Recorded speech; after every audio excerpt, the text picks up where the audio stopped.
I want to thank you all for being here this evening, night, morning, afternoon, whatever it is. I am celebrating 500,000 subscribers on YouTube, which is just a mind-blowing number. I still can't believe I have that many people that click that subscribe button. If you haven't clicked that subscribe button, subscribe. But yeah, it's been a long time coming. I started this channel in 2011, so 11 years ago, believe it or not. I really didn't take it that seriously, though, until many years later. But still, regardless, I never imagined I would reach this point. And like now, people are talking about, okay, go for 1 million, and I can't imagine that either. I can't wrap my head around that. But anyway, tonight it's gonna be very laid back. This is totally opposite from the last live stream I did, where it was very serious, and we were talking about serious matters with the Russian invasion of Ukraine. Tonight, we're just having fun. I'm taking all of your questions while I eat pizza. And I already was getting people in the chat asking, what's your favorite type of pizza? Well, honestly, the Beat household, we usually just go for the classic cheese pizza, cheddar and mozzarella, you know? But if I want to mix it up a little bit, sometimes I'll go with anchovies. Or no, I'm kidding. No. I'll go with pineapple. No. I'm kidding. No. But still, it's weird. I go with chicken and cream cheese, and that's what I've chosen tonight. And so, if you have pizza at home, I'm hoping that you do. But this is a pizza party, so join in on the fun. The best food ever invented, pizza. It has all the food groups potentially. You could survive off pizza easily. Okay.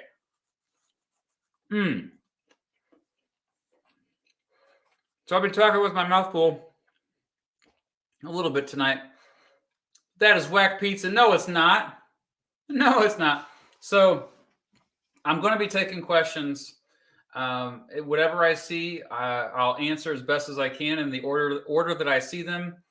I think Super Chats is enabled, so that might help with some of that. But before I do that, I just want to give a few shout outs to people who have been supportive for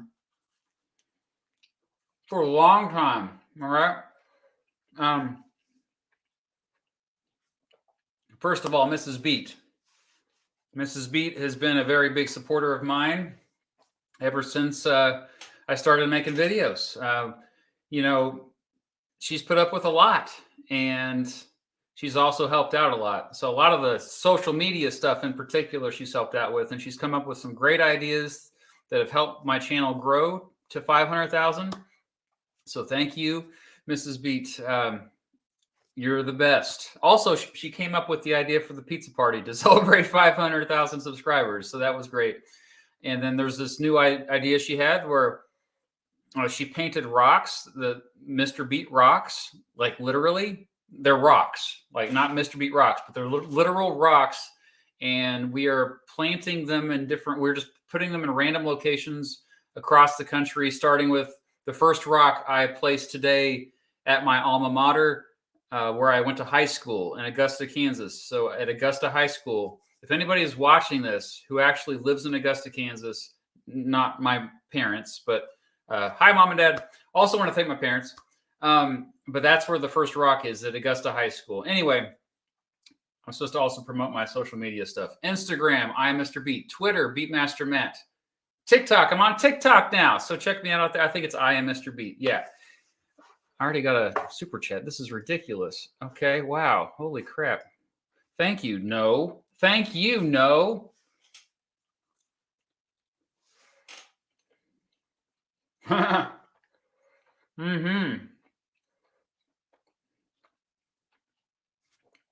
That's a bit far-fetched, I got to say.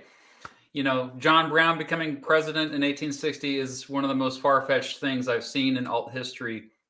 I just don't think it would have happened. It was not even remotely possible. But it would be a fun book to read regardless. So I say go for it. If you're really passionate about it, go for it. And thank you for the donation there.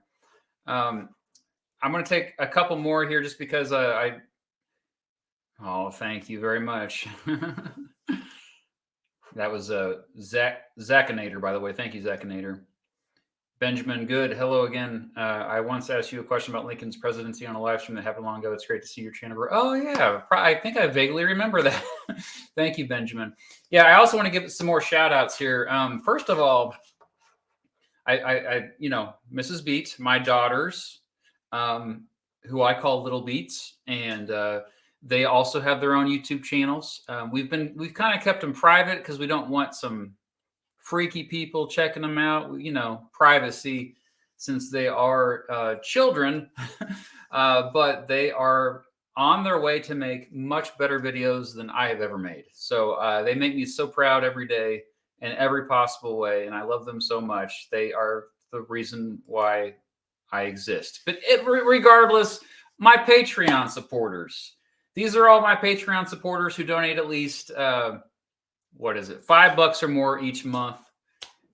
Grover Cleveland level, those are all my $5 a month Patreon supporters. Although I got a couple new ones recently, I have not added to this list, so I'm sorry I haven't added you yet. Calvin Coolidge level, that's the $10 or more each month level. Dwight Eisenhower, that's $15 a month. George Washington, $20 a month or more. That's amazing. I know Patreon's not perfect, so if you just want to go to PayPal, or you can also buy me a coffee on this other website. Oh gosh, what was the name of it? I'll remember it later. Those are other ways, because I get it. We all have our preferences for ways to support folks, but I want to give a special shout out to Matt Standish on this list here. He's right there, Matt Standish, who he's been a $20 a month supporter for me for a very freaking long time, probably going back, I would say, at least 3 years. And so, Matt, you are amazing. And what else? I wanted to give a shout out to Osbers Gaming, because in addition to supporting me on Patreon, he helps run things on Discord, and he has a great channel himself. He does a lot of behind the scenes stuff. He makes a lot of great memes and out of context videos, and in Minecraft, which my daughters also love. So Osbers Gaming, check out his channel. Let's see. There's so many people to give shout outs to, like Adam Christians. He's helped me make a video with his animations. He also has a channel.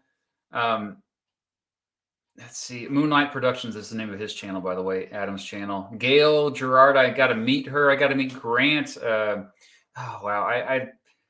I want to give a shout out to Ian, who's I don't think he's a Patreon supporter anymore, but he was like my first Patreon supporter. Ian was one of my earliest supporters, period. And him and his mother, actually, I got to meet them. So he's just a tremendous young man. Also, yeah, speaking of early supporters, Jacob Birnbaum. Jacob, man, from Vermont, represent. He was him and Ian. And Lindsay Manning, those three were like the first three to regularly comment on my presidential election videos in 2015. Like, this is back when I got no comments. And then I was like, I don't even know how they came across my videos. But Jacob, who became a Patreon supporter, he was a youngin'. Like, now he's in high school and he's supporting me. So I want to give shout outs to many more people, but I just don't have the time. And I know I have questions to answer. But thank you to all the Patreon supporters. Let's just go into some questions here while I continue to eat pizza. I hope you brought your pizza. Are you eating your pizza? Or I'm going to talk with my mouth full here. Thank you, Kelly Cat's mom. I appreciate that. Appreciate the donation. All right, Makia Baker.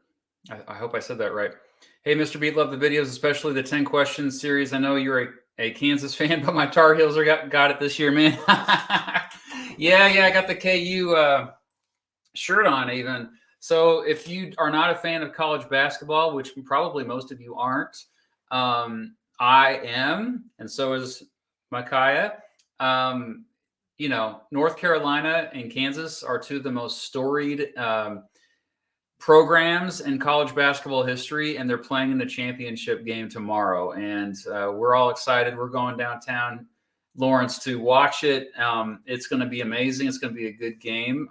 But Rock Chalk Jayhawk, go KU. I'm sorry, Micaiah. I think the Jayhawks are going to pull it off. Although I love Roy Williams. Roy Williams also coached both at Kansas and North Carolina. All right, Brandon Land Space Stuff. Brandon Land Space Agency. Thank you. What is your favorite president and state? Oh, that's kind of the same answer. George Washington is still my favorite president. And I love Washington, D.C. and Washington State. Seriously, two of my favorite places. Well, especially Washington State. As overall, though, I'd say Virginia is my favorite state. I'm trying to talk Mrs. Beat into moving there, but so much history and mountains and just the beaches, everything. I have a whole video about Washington, why he's my favorite president, though, there, Brandon. So if you want to check that out. All right, Joshua. Thank you, Joshua. What would be your favorite food if you were born in the United States during the early 20th century? Probably lard, to be honest. Most Americans bought lard and they put that on everything to make it taste better. I know it sounds disgusting, but lard, it's pig fat. Put it on the pizza. It would taste good. That and probably potatoes. Can't go wrong with potatoes. Other than pizza, potatoes. Then everybody back in the early 1900s, they would have potatoes. Oh no, the Grim Reaper's here. That's not a good sign. All right, Grim Reaper, thank you for the donation. Melvin Allborn or Dennis Kahneman for president. Don't bother Googling that they're not real, okay? Jonathan, thank you for the donation. What made you decide to become a teacher? I'm trying to be one as well, but for math. Oh, that's awesome. Yeah, we need great math teachers, but would love to hear your answer. Well, it's, I always tell the story. I've told it in a live stream before, but my mom told me to be a teacher when I was in high school, and I said no. I hate high school. Why would I teach high school if I hate high school? But she kind of saw that like that's what I did all the time. It's like I went around and just told people stuff, whether they wanted to hear it or not, including mostly my brother and sister, and kind of bossy. I was kind of bossy. But most importantly, she saw how much I loved social studies growing up, how much I loved, political history in particular, American history overall, also geography. I was a big geography buff. And I used to make little educational books just for the fun of it. I was a weird kid. So she saw that, but no, I resisted. Instead, I went into journalism, which is also related to what I do. Like I consider myself in some ways a journalist still with my videos that I make. And, but no, I had a few other jobs. I was even in TV and radio for a while, and I came back to, actually I was out of TV because I kind of got burnt out by it. And I was a valet manager, not ballet manager, but valet, like parking cars. And I enjoyed that position, like working with young folks. Most of my employees were 18, 19, 20 years old. And I appreciate how curious they were and how open-minded they were and how much they were just inspirational. Like I was like, yeah, because I was already getting cynical by my mid-20s. I was like, So I went back to school and got my education degree. And the main thing that I loved about it was the kids, like the students, just because I did learn a lot from them. And I say that in the past tense because I recently left the classroom a few months ago. I'm doing the videos full time, and you all are obviously the reason why. But I still get to teach online. It's different. But I do miss the classroom sometimes. Sometimes it's not all good, but it's mostly one of the most rewarding professions ever. I did use my own videos quite embarrassingly. Yeah. All right. I got cheese sticks too, You always got to have cheese sticks and marinara sauce. In case you're wondering, there's this place called Toppers that I got this pizza from. All right, they're not a sponsor. Yeah, they're not. They should be a sponsor. No, I don't. But you've given me something to research later. Hey, there's Jacob. There he is. I was just talking about you. All right. Risotto. Is that how you pronounce it? Or risotto or risotto? Eater. As an animal? Oh, okay. Interesting. I don't know much about it. Who is the best and worst current governor from both parties currently? To be the best are Phil Scott for the GOP and Jared Polis for the Dems. Oh, that's okay. That's your opinion. I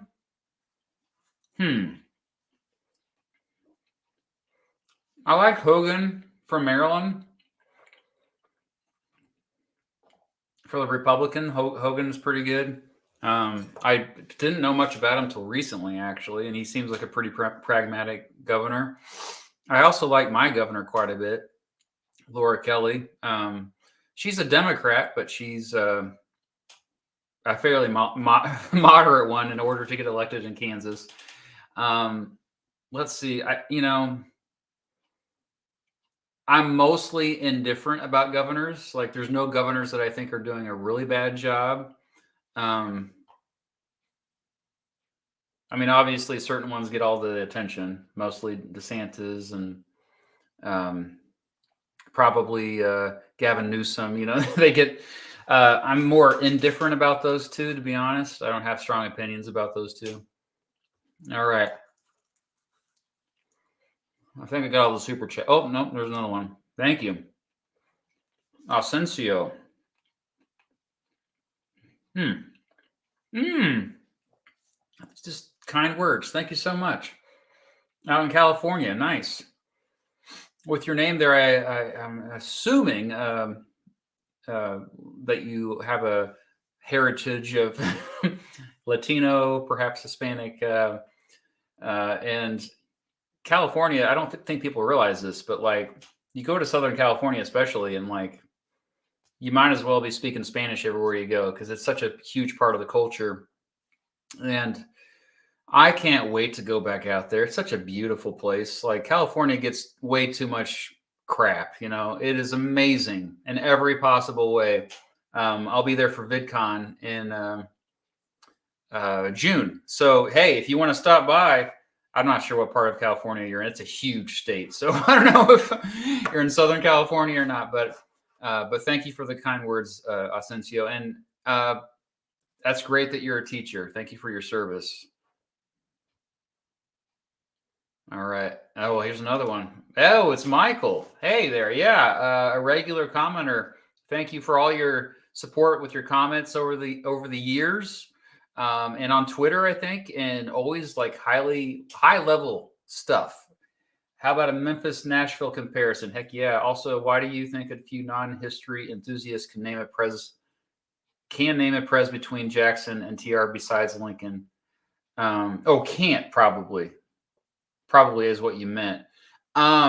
First of all, great suggestion. It's already on my list. I will maybe prioritize that now a little bit more. Okay. Well, Jackson and let me think about this though. I would say the biggest reason is, other than James Polk and maybe Ulysses Grant, most of them just didn't have that big of an impact. I mean, some of them had a very big negative impact, I would argue, like Pierce and Buchanan, just for what they didn't do. But even then, yeah, again, it's what they didn't do. And then afterward, you got you do have like some like Grover Cleveland is always the one I bring up. McKinley too, if you're saying TR, yeah.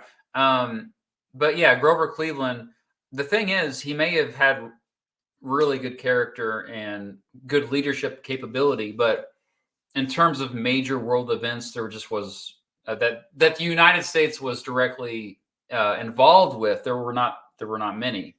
I mean, the biggest issue of the 1880s for mainstream America, I'm not talking about like, the labor unions and the farmers movement and all that, but mainstream America in 1880s, they were just debating about the tariffs.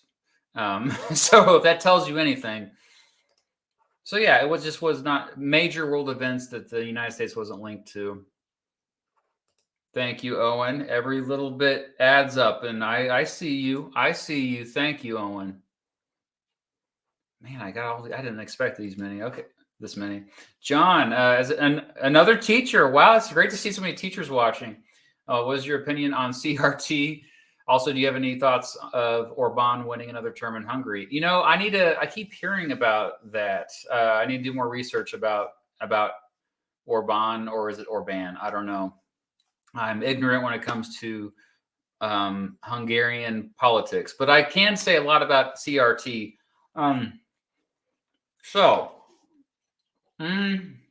First of all, critical race theory is what that stands for. It's just not something that most teachers think about, especially, social studies teachers don't think about it.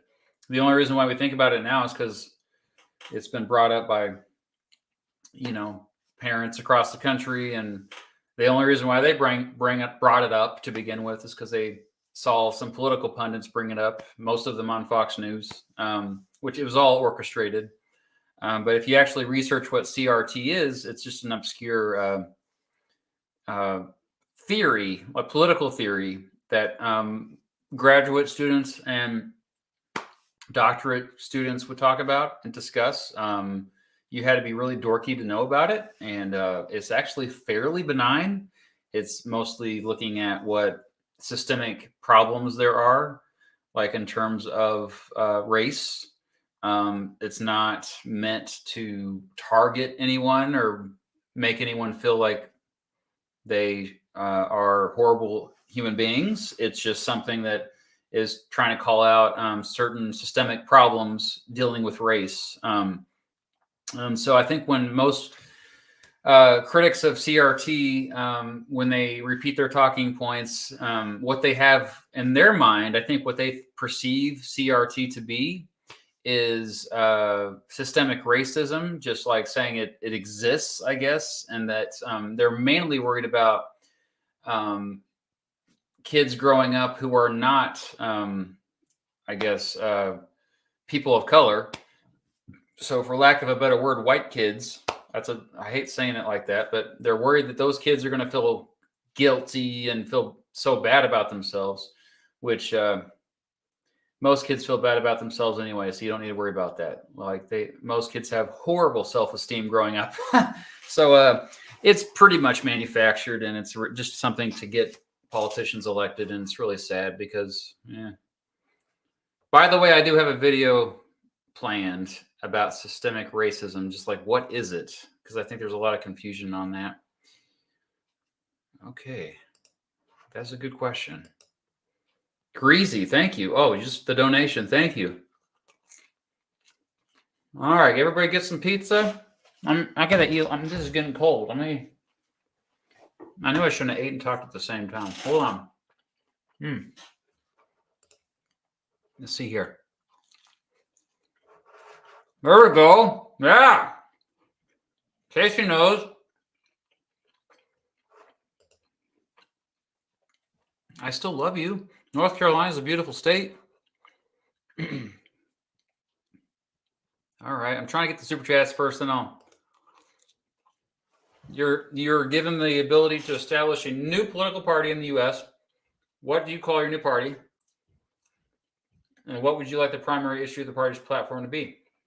I like it. Great question, Jordan. And thank you for the donation. Let me think about this while I chow down. Is there problems? Are there problems? Oh, thank you. She's going to reheat my food. Isn't Mrs. Beat incredible? And Casey is one of your moderators. Shout out to Casey, one of my moderators. That's right, Casey Flat Guy. Sure, that'd be great.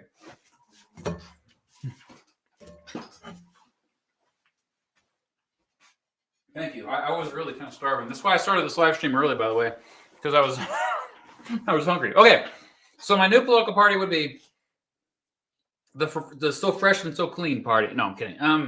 It would be. I mean, there's already a Liberty Party. I like that name.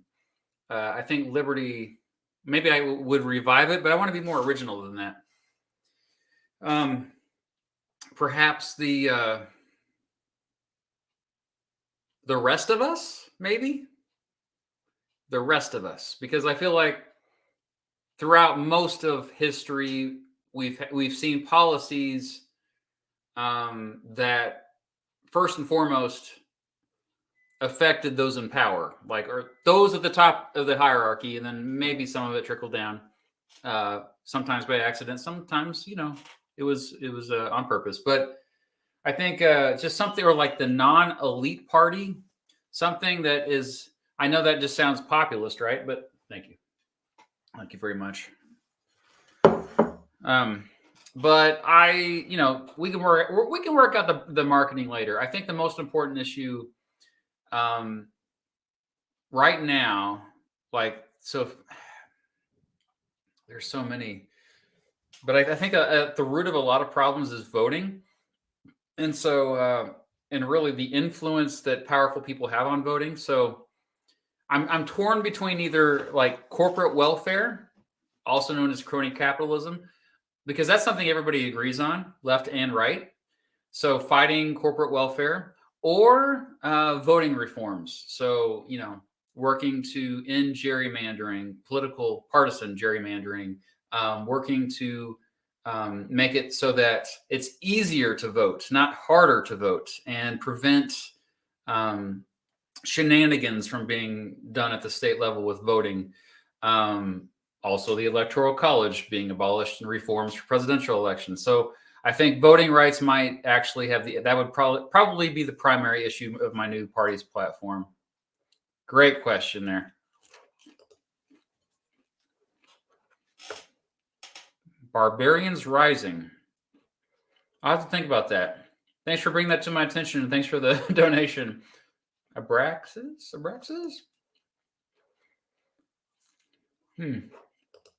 All right. All right. Oh, man. Thank you, Chris. Hey, Mr. B, I loved your video where you did a tier list for all the state flags. Oh, you actually watched that. Okay.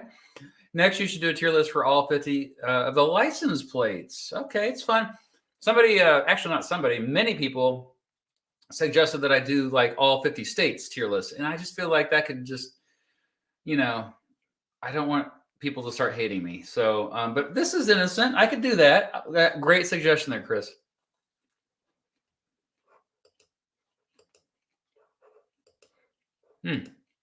Thank you, J Rave.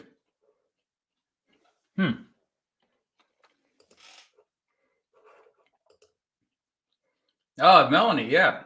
Again, I recognize you from Twitter too, maybe? I don't know. For somewhere. What are your thoughts about locals in Hawaii not wanting tourists? I understand. I get it.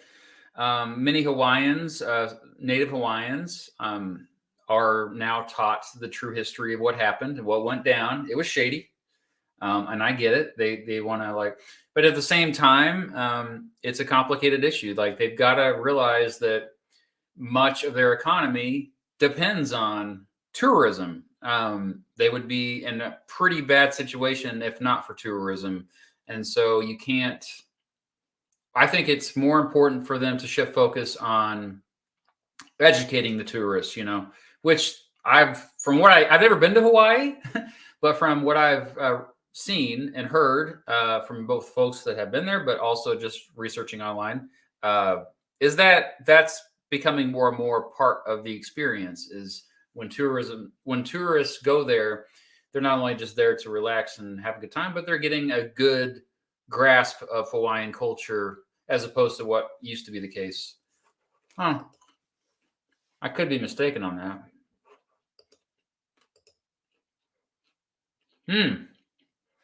Well, it rotates. I have quite a few back here I bring up. I always bring up the same ones. I want to bring up something different this time. Maybe especially considering world events right now, I recommend the Third Reich at War. I'm very bad at German pronunciation, so I'll just do the American pronunciation. The Third Reich at War by Richard J. Evans. That's probably one of the best books about history I've ever read. But it's undoubtedly, well, my opinion, the best book about Nazi Germany I've read. And that was for a class. That was an assigned book. And it was a great book. As far as or just in general, I always say 1984 just because it had a big impact on me when I was, a youngin'.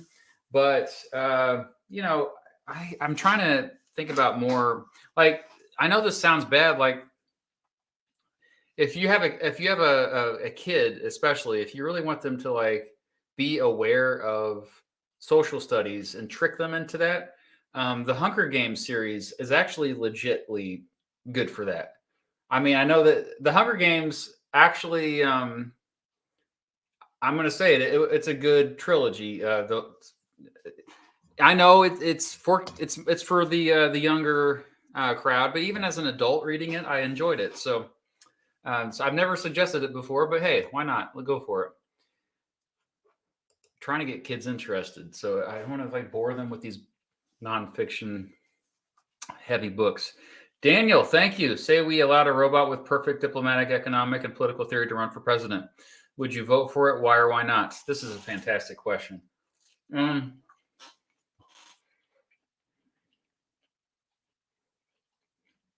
don't know. May have to get back to you on this one because, it's not like things can go wrong with robots, okay? Just like things can go wrong with humans.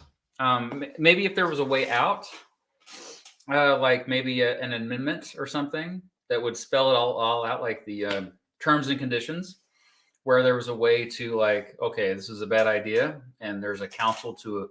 But I think, honestly, in theory, yeah, if there just has to be some disclaimers. There has to be some checks and balances to make sure this robot doesn't get out of control. So I like that question. Yeah, that's good. As you should. As you should, Jacob. All right. Saw that right underneath there. Which president song is your personal favorite? I'm assuming you're like the ones that I've made. Like, not that They Might Be Giants, James Polk song. I think my personal favorite that I've made is my Grover Cleveland song, but a close second is my Lyndon Johnson song. They just turned out good. I was so hoping that the George Washington song would turn out better and the Abraham Lincoln song would turn out better, but they didn't. They are what they are.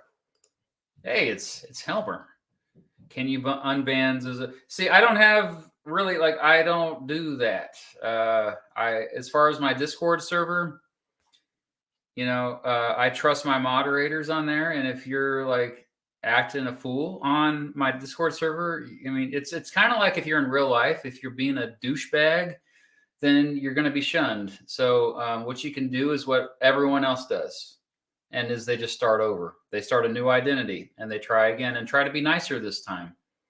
So, 007, Floro, and Rusty, how about you start new accounts, which you've already done, and you're probably already on the server. So why am I even saying this? Maybe you missed that clout that you had before. I don't know. But you get opportunities to get Hey, look, I got my account banned from Reddit, okay? And it was probably because I was promoting my videos on different subreddits. And I think this one guy in particular got mad at me because I was trying to do that. Okay, I get it. And so I just don't go on Reddit anymore. That's it. I've moved on with my life. I spent too much time on that. Okay. Do you think the Supreme Court should verify the constitutionality of new bills? Always. Oh, you mean before they're passed as laws? Oh, I see what you're saying. Okay. That's a good idea. Yeah. It might. The only problem is it might make the process longer and more convoluted. So, I don't know. as long as the process was streamlined. And I don't like the idea of removing the House of Representatives. In fact, I think the House of Representatives should be expanded because it doesn't do a very good job representing us right now. Like my representative, I feel like does not represent me very well at all here in the 2nd District in Kansas at all.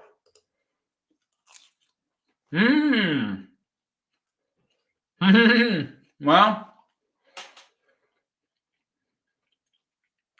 here's the thing, Junie.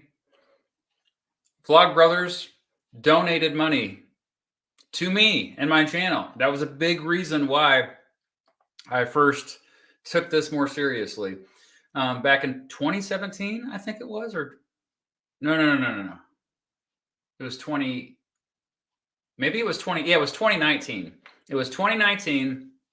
I got a grant, one of those grants, because the Vlog Brothers, Hank and John Green, their Vlog Brothers channel, YouTube channel, all their ad revenue goes into a fund that is redispersed to educational creators who are small time, like me, or like I was, and I'm still small time, but yes. And I got a grant from them, and I bought a new computer and better editing software with that grant. So I am forever thankful to the Vlog Brothers. Crash Course was a big reason why I was inspired to make my own videos. I started making my own videos around the same time that Crash Course became a thing, but their videos were much better than mine. So as far as Hank and John Green, I've met both of them. They're both wonderful human beings, very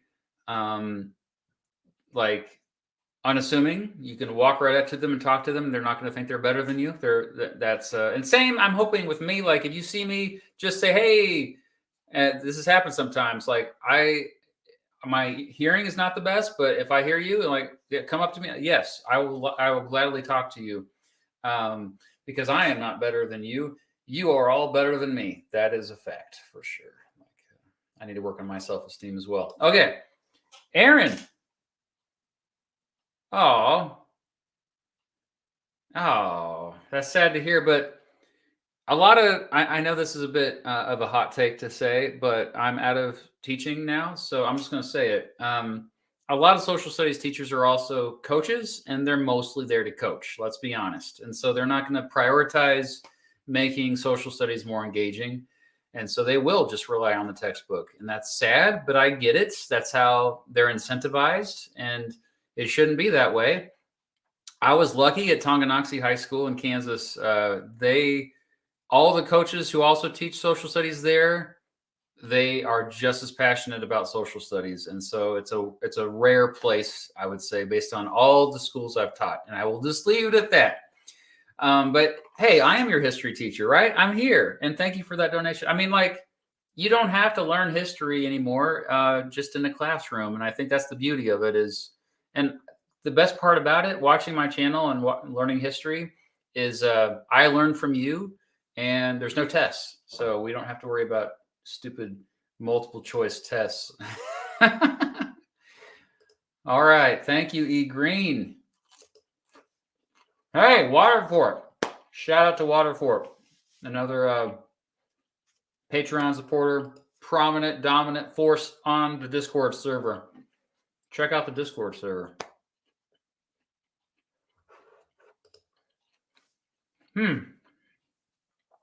E. Green again.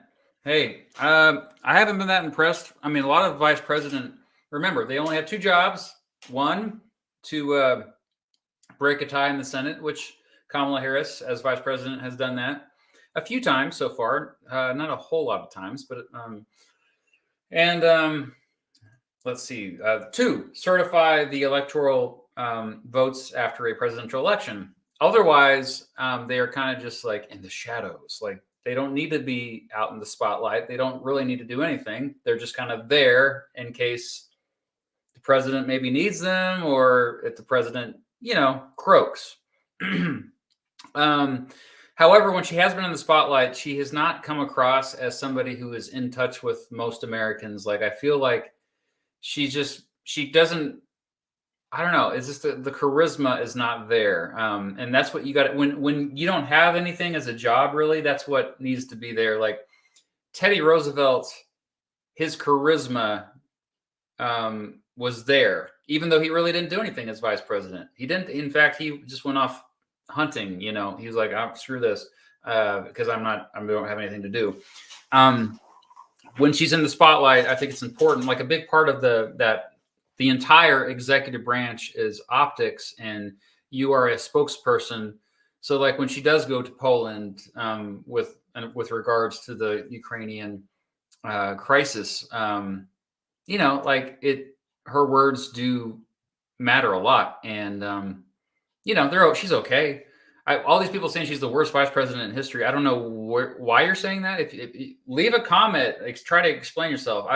I don't know where that. I mean, it's mostly indifference, though, to be honest. But it'd be great if we had a little bit more charisma out of her, as far as like inspiring words. That said too much. Canadian Citizen 273. Thank you. Yes, you're from Canada because you paid me in Canadian dollars. Thank you. Mm-hmm. Mm-hmm.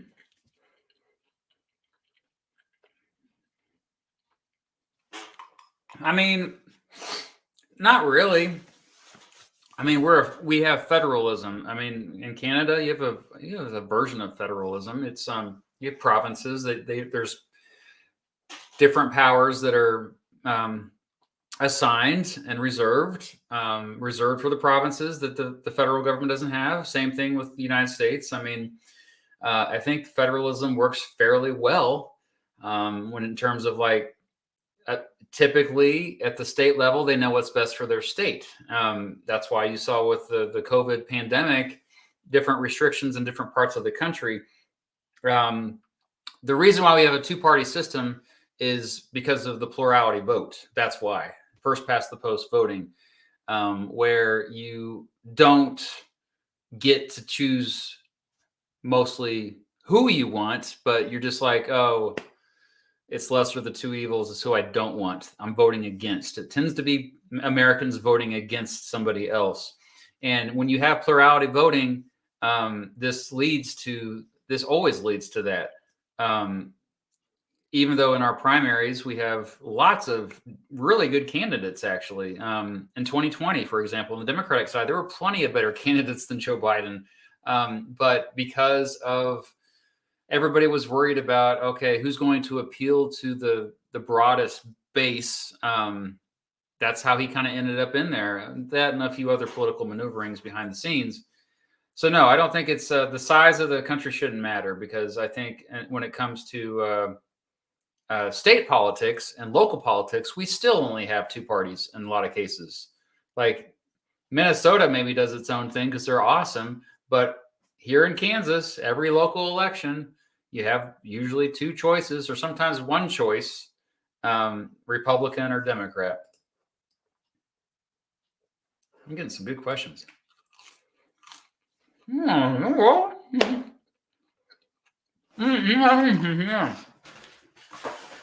Toppers. They're not a sponsor. I believe they started in Wisconsin. Thank you, Political Minute.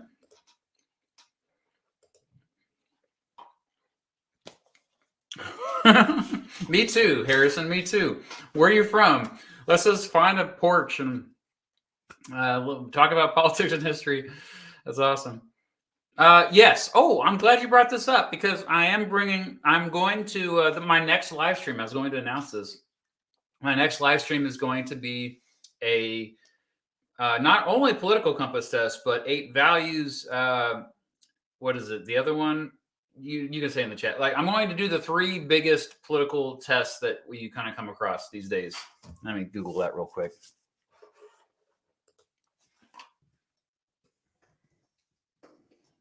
I want to make sure. 9 axes and 8 values tests, in addition to the political compass, because the political compass test is kind of mediocre, to be honest. So yeah. And really what inspired me more than anything is when JJ McCullough released his video. Shout out to JJ. He's awesome. He released a video just where he just gave his political philosophy, so you know where he's coming from. And it's funny because a lot of people think most people think I'm left-leaning, like a liberal, I guess, for lack of a better word. And it's mostly probably because of, like, my reactions to Trump. But no, I am actually fairly conservative on some issues, which I think throws people off. And then that's why I make people mad when I say that I liked Antonin Scalia, for example. And then I just like to make everybody mad. I keep it. Oh, there's Moonlight Productions. Yeah, that's Adam, my Patreon supporters channel. Oh, wow. Yeah. So check out his channel, subscribe. He has good, like, it's mostly it's like geography based on a lot of its demographic stuff. So very similar to my compared series. Yeah, that's insane. If you live in California, I get why you're moving away, because it's just too expensive out there. That's what happens when everybody wants to move out to a place. It's going to happen next in Texas, by the way. Like, everyone's moving to Texas. Well, guess what? It's going to get too expensive there here and within 10 years.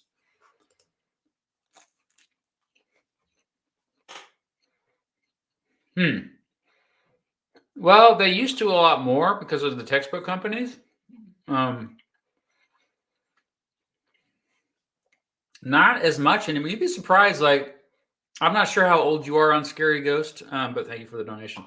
I would say that it's changed a lot now, where you have a lot of great, like, some of the best history teachers out there are currently in the schools. Like, they are, and they have so many resources at their disposal because they have the internet. So it's like, and they're using it because they know it's easier for kids just to look stuff up. But and they're focusing on skills. They're not focusing on memorizing facts, rote memorization. That's not what's happening anymore. And so you're getting more of a nuanced version of history than ever before.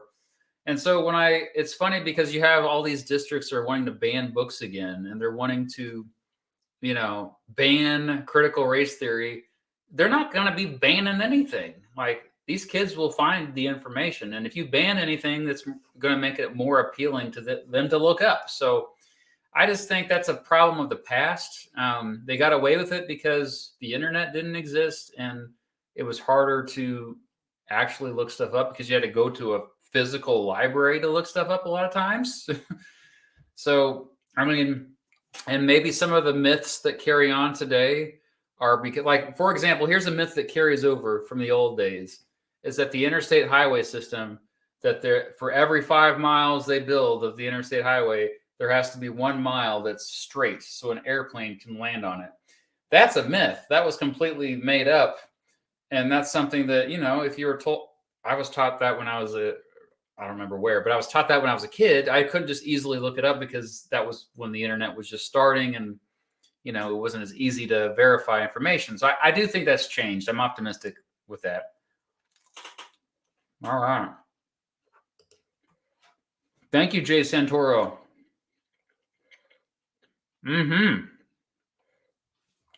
Ocean State represent. Yeah, I did. He probably already knows this, or he or she or they. I already made a video comparing Rhode Island and Delaware, but now that I'm starting to do repeats, like good old Nebraska has been in 2 compared videos, Nebraska, Kansas, and Nebraska, Iowa. Sure, I will add that to my list. I appreciate the recommendation. Brian, yes, I remember Brian. Thank you for the donation. Was curious to see if you would consider making a video about how congressional reappointment works. Oh, yeah, this is on my list already. Yeah, it's already on my list. I've been meaning to make it for years, as a matter of fact. Yep, there's going to be a bunch of new districts in the next year. They're being drawn up. Some of them literally this week. New districts are popping up based on the new census data that was delayed many months. So yeah, that's a great idea. Maybe I will bump it up now that you suggested that.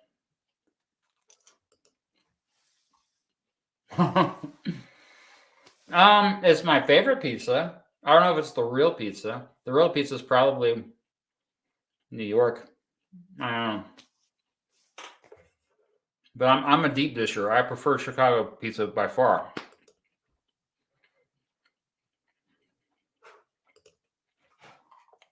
Dante, he's a big supporter. He's always very generous. you know, been donating to my channel and live streams and on PayPal for a long time. So thank you, Dante. You've come so far. Just keep on keeping on. Everyone knows you're going to conquer it. You got a lot to be proud of, Mr. Beat. You're a smash success. Oh my gosh, that's so sweet. Thank you very much. Yeah, I was just talking to my dad, and he was amazed at how many. My dad doesn't really follow too closely what I do. But once I was telling him about some of the mean comments that I get, he was just amazed, surprised that people would say these things. And when most of my videos are just meant to be informative, informational, benign videos, you know, like facts that happened a long time ago. But I think the fact that, you know, I do have a bias, as everyone does, and people just, they want to be mean on the internet. So these comments and your support means a lot. Like, it stands out because of all. I mean, like, literally, as I haven't been looking at the live chat that closely, but there's probably been some shenanigans even going on here. So thank you for all the moderators, by the way, in the chat. Alva, thank you. Thoughts on New Jersey? I think it's criminally underrated. I stressed this point in my New York, New Jersey comparison video. Mr. Betts even moved from New York to New Jersey. He's in Jersey City. So come on. The thing about New Jersey is, it's like, it's almost like it's known as more suburban, but it's like the cool suburbs. It's like they're doing some great, there's some really, actually, from what I could tell, like forward-thinking development going on throughout the state. And I know there's not one city that dominates, because it's overshadowed by all these other cities, Philadelphia, New York, Baltimore, DC, whatever, Boston. But I tell you, New Jersey, I think the reason why they're usually the butt of jokes is because of just all those years of New York just dominating the world. And, you know, it's just something that, being in their New York City specifically, it's the same reason why upstate New York kind of is a little bitter at downstate, you know, specifically the city, is because of that crap. And it's just one of those things that happen. But New Jersey is, I'm sure I got some viewers in the chat now that from New Jersey. It's an amazing place. It really is. Like, I mean, you're there where everything is. That's truly like the center of the country, like in so many ways. All right. It's Georgist Pirate. I like it. Video on Georgism is coming soon, by the way, like really soon. I've been a little nervous about releasing that one. And the Pirate Party. So I'm well aware of the Pirate Party because of probably you, but other viewers as well. As the U.S. calling itself America caused more harm than good. Not only is the continental USA bigger than continental Europe, but all inhabitants of the Americas let America call themselves American, while we believe only we are Americans. Well, I don't know if we only, like most of us would say that they are also American. So I think that's a bit of that's an oversimplification as well. But I don't think it's that big a deal, honestly. I think that it's, I mean, and I'm speaking from the perspective of, like, from what I've seen of Latinos, Latinx, whatever you want to call Latin Americans. It doesn't seem to be as big a deal, like from what I've noticed. Like those who have actually I've engaged with online, they did. Maybe it's a bigger deal. I just haven't been talking to the right people. I just think that a lot of times these words, they mean different things to different people, but it doesn't mean, like, it doesn't have to carry that much weight. If we want to, I mean, what else are we going to, we call ourselves American. So if it's going to be, if we don't call ourselves American, what would we call ourselves? Would it be United Statesian? I don't know if that rolls off the tongue very well. So, I mean, sure, it's problematic as a term, but I think we've reached a point now where it's just like, okay, it's there. It's kind of like, you know, the fact that Columbus, he thought that he had reached India. And so now today we call it the West Indies, and we call them Indians. And most Indians also known as Native Americans. Most of them are not offended if you call them Indian. It's not an offensive term to most of them. Some of them, yes, and I've heard from them, but most of them, no, from what I've noticed. So it's one of those things where we've kind of just moved on. That's a good question, though. Oh, Wyoming. It does exist. See, everyone, Wyoming exists. Thank you so much for the weird donation there, Upset Tron guy. Wow, this is great to see all the support here. I wasn't expecting all these super chats. It pays for the pizza. Could you compare Ukraine to Poland or Belarus for a compare video? So the original plan was to compare Ukraine to Russia. It was on my list for the longest time. I kept pulling. My pizza box fell. Oh no, there's marinara on the floor. Oh crap. That's all right. It's all good. I'll clean that later. No, for the longest time, that was the plan, was Ukraine and Russia. It didn't happen. And I was holding off. Just something told me I should wait. And I think it's good that I waited. As far as Belarus, I don't know. It would make more sense to compare Ukraine and Poland since they're bigger countries, more similarities, but Belarus might be better to compare to one of the other, like Moldova or something like that. But I don't know. I have to think on that one. Oh, here we go. Jack, thank you. What are your thoughts about the gerrymandering redistricting cycle this year? I was going to do a whole live stream about this as well, or maybe a shorts. Yeah, Illinois got gerrymandered very badly. Favors the Democratic Party by far. They took it to the next level. Tennessee was fairly bad. New York, yep, also bad. It seems like even here in Kansas, they're trying to make it all red because currently there's one district, the district I live in, that's a little bit more competitive, which is what we want. And then there's another district that's leans a little bit. It's competitive as well, but it leans more to the left, and that's currently a Democrat. They've drawn new maps to make it all Republican. The state legislature. It has gotten worse now than it ever has in the history of this country. Gerrymandering is worse now, and we need to do something about it yesterday. I mean, you need to tell your representative to do something about gerrymandering because it's destroying our representative democracy. It makes it so it's not representative democracy. So many people don't have their voice heard and they're frustrated and they're like, why would I even vote at all? Because of this, the person that I want doesn't have a chance anyway. Or, the person I like got gerrymandered into another district that's 90% Democrat or 90% Republican or whatever. Packing and cracking. Those are the two ways they do it. So yeah, it's gotten really bad. What is your thought on Putin? I love your videos. Thank you so much, E Green. Again, I think Putin is a war criminal. He's a horrible person. And I used to be more indifferent about him, but obviously the last couple of months has changed my perception about him, and he's trying to ruin it all for us. And I thought that I would never live to see the day where I actually was a little bit worried about World War III. And thanks to this idiot, we could see World War III.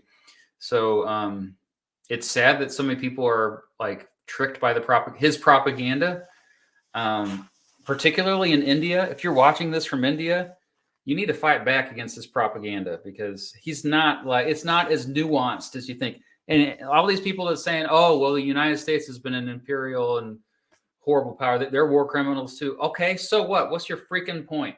What is your point? Well, you did it. Okay, what's your point? Doesn't mean what he's doing is right. Obviously what the United States is doing right now with giving weapons to Saudi Arabia to bomb civilians in Yemen is horrible, but that doesn't mean that doesn't justify Putin doing what he's doing with Ukraine. So I could go on for a while, but you open up a can of worms on that one. These nuts, 2024. I'd vote for you. Which presidential election in U.S. history do you think would have fundamentally changed America to its core if it had gone to the runner-up?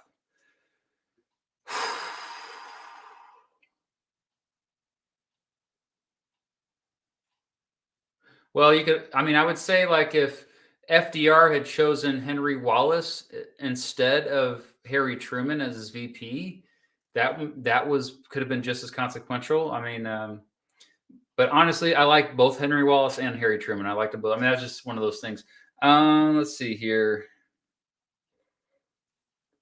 I mean, runner up. Yeah. So not third place. Okay. This is a great question. Thank you, D's Nuts. 2024. A lot of people their go-to is Al Gore. I don't want to like say Al Gore, because really, like we still would have seen a lot of things, the same things. We would have still went to Iraq, and there still would have been the Iraq War, Afghanistan after 9/11. You would have seen a lot of the same foreign policy, perhaps different climate change initiatives. But again, that's Congress that mostly is in charge of that. Like, Al Gore that's a solid answer. Man, this is such a good question. I'm trying to think back to.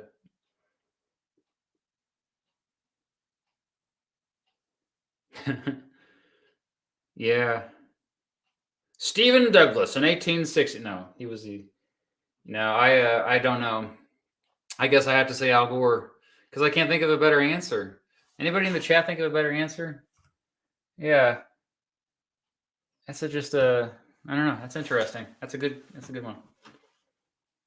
Okay. Jonathan. Oh, here's a silly one. Thank you for the super chat. Which former president, let's say pre-FDR, would stand the best chance of being elected if they were resurrected and ran today? Well, I mean, considering our two-party system, lesser of two evils, I mean, but who would say, I think to reword this question, maybe then make it a better answer would be like, who would have the biggest landslide victory, like the highest vote total, I guess. So former president, say FDR. I don't think you can go too far back because then you start to get to slave owners. So in fact, even Abraham Lincoln can maybe be a little problematic, but I think Teddy Roosevelt would probably be the one who would have the best chance if they ran today and was resurrected. I'm going with that. Oh, thanks for the shout out to Mrs. Beat. Thank you. Yes, and she's provided me with the pizza, which I have devoured. And Jake Johnson, thank you. Can you do an in-depth video of Calvin Coolidge? And do you think that there is someone similar that has a legitimate chance at the White House soon? Maybe Tim Scott. Yeah, I would. I'm planning on an in-depth video about Calvin Coolidge at some point. My goal is to go to Massachusetts and Vermont and actually research him up there and film up there someday. But in the meantime, yeah, like as far as somebody today that's similar to Calvin Coolidge, you say Tim Scott. The thing about Tim Scott is that what I like about him is he is one of those kind of he's a fairly humble dude who's like, he probably would weaken the power of the presidency, and is like, of all the senators, like I tweeted the other day, there's a lot of egos in the Senate. He probably has one of the smallest ones, so that would be similar to Calvin Coolidge. I would say, maybe Justin Amash would be another one that would be similar to Calvin Coolidge. If you look at, he was a former congressman who left the Republican Party and became the first libertarian to be in the House of Representatives. So that might be the more, I would say, Justin Amash is more like Calvin Coolidge than Tim Scott. All right. Pat McClung, thank you. If you could go back in time and place any president in office now, who would it be? Also, which state do you prefer, Oregon or Washington? I do prefer Washington a little bit just because of a little bit lower taxes. They're both awesome, though. I do like how Oregon decriminalized drugs, though, all drugs. Like they're treating it as a medical. This is a medical issue versus a criminal issue for the users of drugs, and I agree 100%. So maybe Oregon is going to be winning here because of that.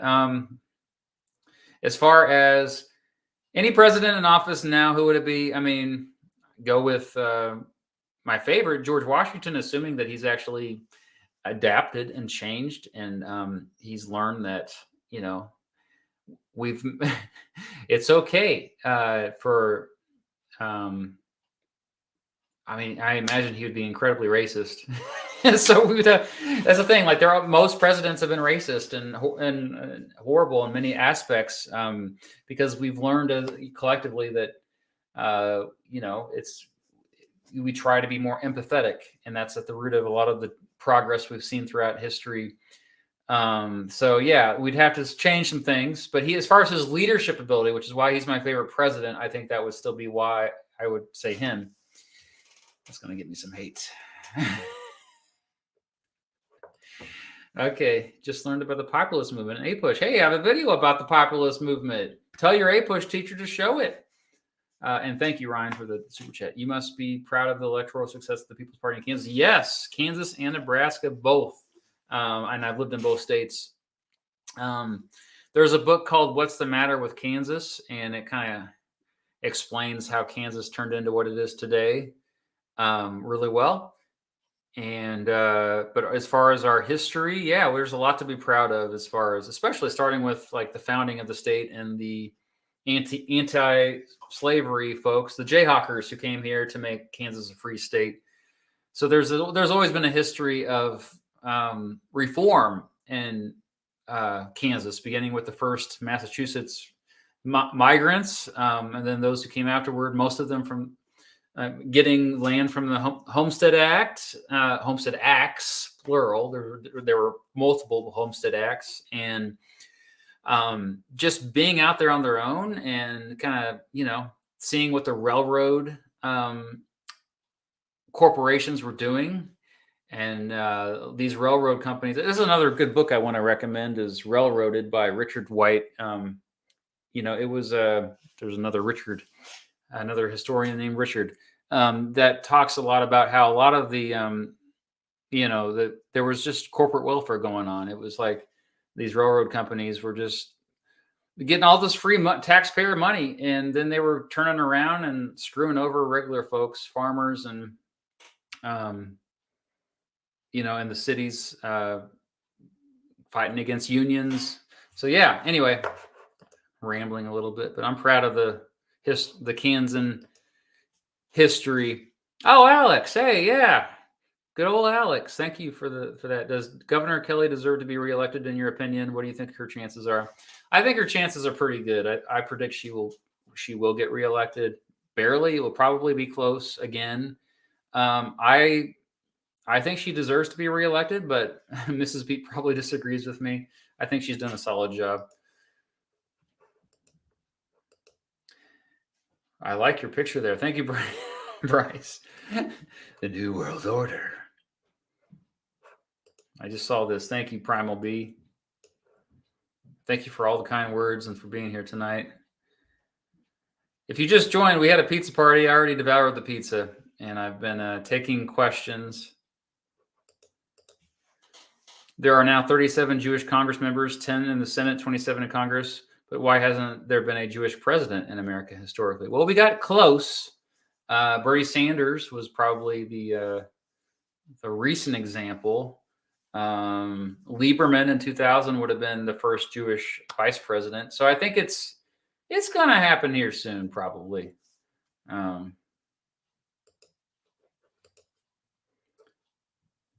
It's just one of those things. Why hasn't there been a woman president? That's probably the better question. Thoughts on the ale again? Thoughts on the USA finally making it to the 2022 FIFA World Cup? I don't know much about it, but I do watch when the USA is in it. I do watch it. I don't really. I played. So if you don't know this, I played soccer growing up, like up until college. I even had a scholarship at Neosho County Community College, but I loved playing it. I never really watched it that much, so I know that's kind of a weird thing there, but Genocide's bad. Wesley's Moving Pictures. I remember you. All these old names. I remember you. I appreciate all the great comments over the years. Love your videos, Mr. Beat. Thank you. I want to try doing a comic based on the election of 1912. Ooh, do you have any recommendations for where to start my research? We'll start with my video about the presidential election of 1912, of course, and my book, the presidential election book. Yes. Speaking of which, I'm going to be writing another book about the Supreme Court. So the goal is to have that written by the end of the year. So yeah, you heard it here first. I haven't really announced that yet. Okay, as far as where to start your research, you want to go to the library. I mean, you know, as far as, I mean, you always start like kind of just with the basics.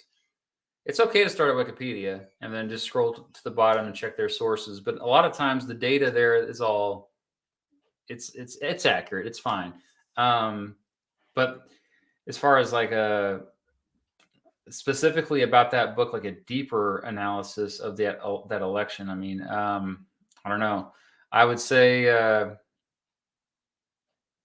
if you read a lot of the biographies of those candidates in that election, the four, so Woodrow Wilson, Teddy Roosevelt, William Taft, and oh, just blanked. Oh gosh, what's his name? Oh my gosh, come on. Why am I blanking on?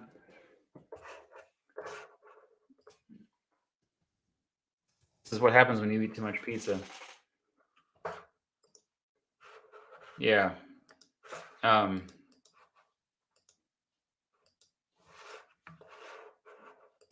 guess I got to Google it. Dang.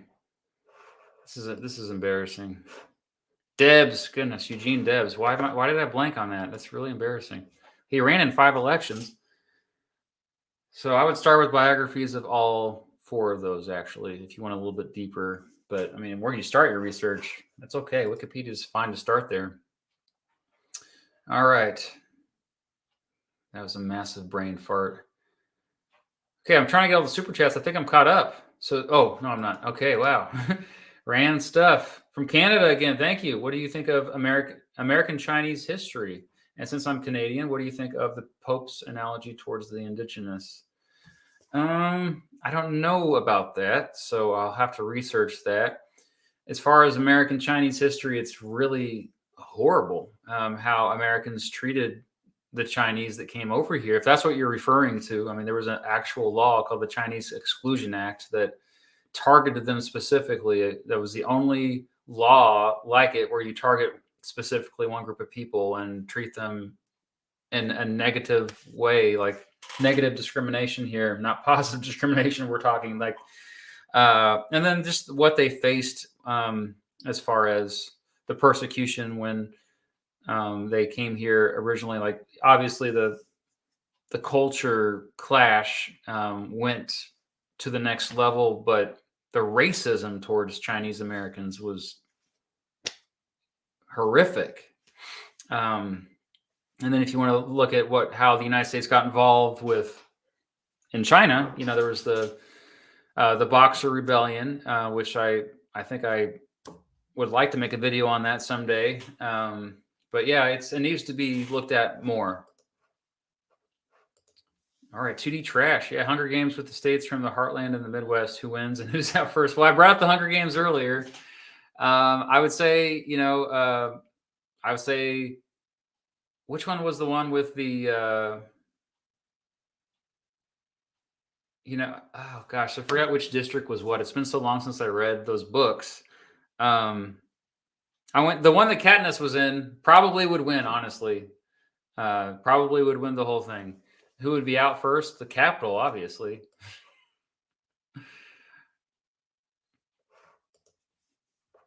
Okay. Hayes, thank you. My favorite president is Coolidge. Yes, he is probably my 4th favorite president at the moment. And I wanted to ask why you think he's always ranked as a mid-tier president on most lists. Well, not me and the Vlogging Through History. If you watched that live stream we did about a month ago. And what keeps them from being S tier on yours? Like stuff like the immigration quota. He kind of fed in a little bit to the nativism at the time. Coolidge did. So his anti-immigration policies that he enacted, whether he realized it was anti-immigration or not, it still happened. We can't deny that.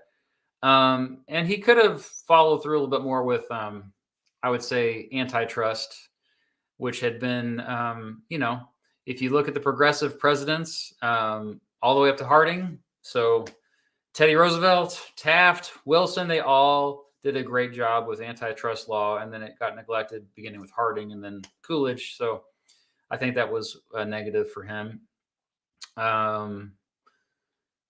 There were other things. That's just some of it. I mean, but as far as why he's not ranked higher by most, is because I think he still gets. I mean, I get a lot of this. I hear a lot of this on social media.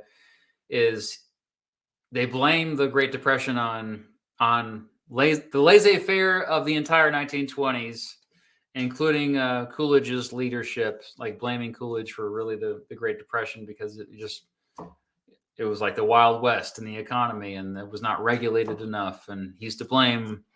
You could also say because, what did he accomplish that was big? Going back to what I was saying earlier, like, why don't we remember presidents between Jackson and Teddy Roosevelt other than Lincoln? And the reason why is like major world events a lot of times shape our perceptions of presidents. And, in the 1920s, it was more of a low-key time. I think one big reason why FDR gets elevated is because he had to be president during two catastrophic times in American history, and world history for that matter, the Great Depression and World War II. So that automatically, I think, places him above in the minds of most. Above most presidents in the minds of most historians. So, great question. All these questions are pretty good, by the way. Amanda Healy, yes, I think I remember you. Would you recommend that someone start a history YouTube channel if they didn't have a history degree, even if they were willing to do the research? Absolutely. Yes, go for it. You don't need a history degree. I mean, I have a history degree and I have a master's degree in history. That doesn't mean I know anything. Doesn't mean I'm an expert on history. I think more it's about, doing the research, seeking out the experts, seeking out the credible sources, So if you know how to research and you know how to communicate, then you're set. You are set. Start one. I need all of you watching to start your own history YouTube channel. We need more of us. We need more of us. E Green again, man. What are your thoughts on John F. Kennedy? Well, I mean, I get into it quite a bit with my presidential tier list video, but overall, he was one of my favorite presidents. He is one of my favorite presidents we ever had, mostly because of his leadership abilities and his ability to inspire. And his biggest accomplishment, I think, was there's two big things, I guess. You could his with the space race, how he was able to expand the efforts of NASA. And even if he didn't directly, he inspired it for later on after he was assassinated. But also how he handled the Cuban Missile Crisis. I think he did a phenomenal job with that. I'm getting texts here now, too. I'm not sure if that's Mrs. Beat or not. Oh. E for every gamer sent a super chat. That's Ian, who I mentioned earlier, but I didn't answer it. So I got to answer that. Apparently, I missed over it. Okay. So E for every gamer says, which American museum, cemetery that you haven't visited do you want to visit the most? And Mom wants you to sing Grizzly Bear. For those of you who don't know, I have a band called Electric Needle Room. And that's one of our songs is Grizzly Bear. I don't remember how to play it on guitar very well. It's a tough one to play on guitar, like, and sing at the same time. So I'll just sing it. They are 10 feet tall. I don't even remember the lyrics. Here, let me pull up the lyrics. Do that real quick for the.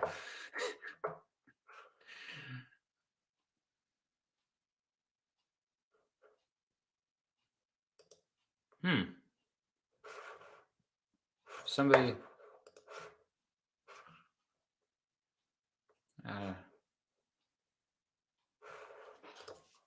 I thought I posted them, but maybe not. I make sure I get my own lyrics right. Yeah, it's right here. It is. Electric Needle Room. That's the name of our band. Haven't released something in a while, but if you're walking in the woods, out there by yourself, bring your gun. 'Cause if you see one, you cannot run. You will be done. No, it won't be fun. You will be done. They are 10 feet tall with gigantic claws and 600 pounds, 42 sharp teeth, grizzly bears. Okay, that's enough. Yeah, so to answer your question, Ian, E for Every Gamer, I have not been to the Civil Rights Museum, which is in, I believe, what it's in Mississippi, but where in Mississippi? Oh, there's one in Memphis too. There's multiple ones. Not the one in Memphis. I want to go there too, though. That's the one where they actually converted where MLK was shot into. It's weird, man. The motel where Martin Luther King Jr. was shot, they turned it into a museum in Memphis, which is crazy. So I haven't been there. Like, okay, the Mississippi Civil Rights Museum in Jackson. That one looks amazing. So if you've been there, let us know in the chat.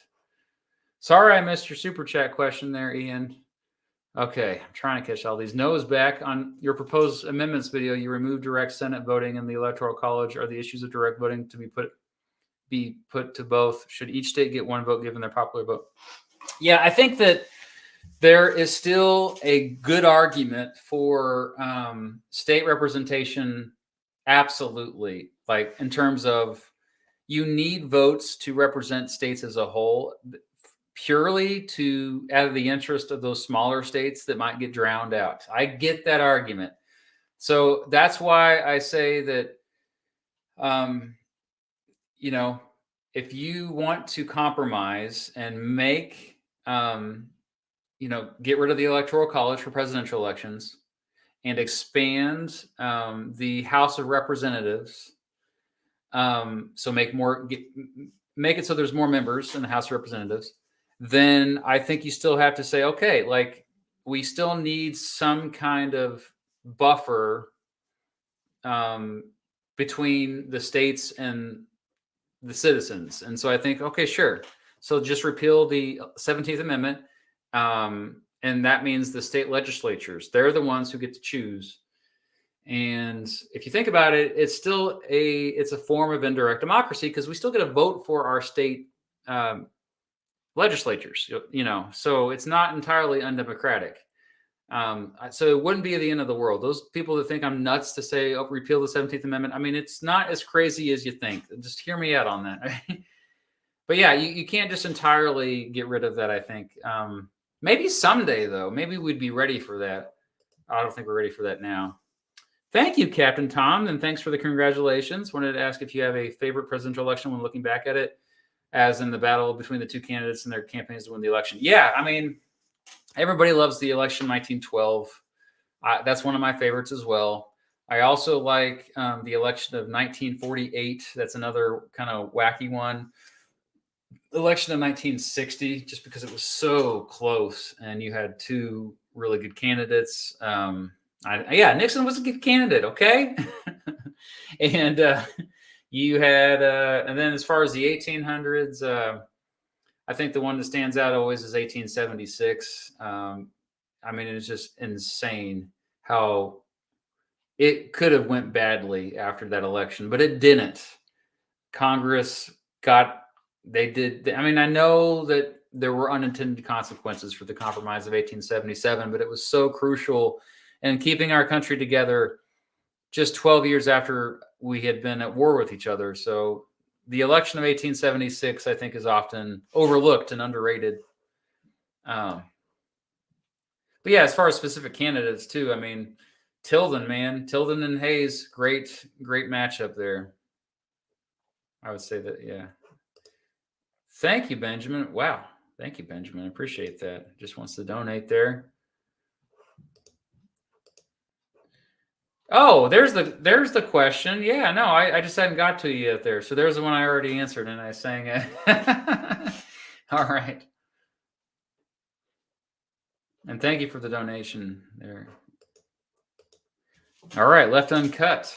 I recently saw your short series on alternative voting systems. Which one or combination do you think is the most beneficial?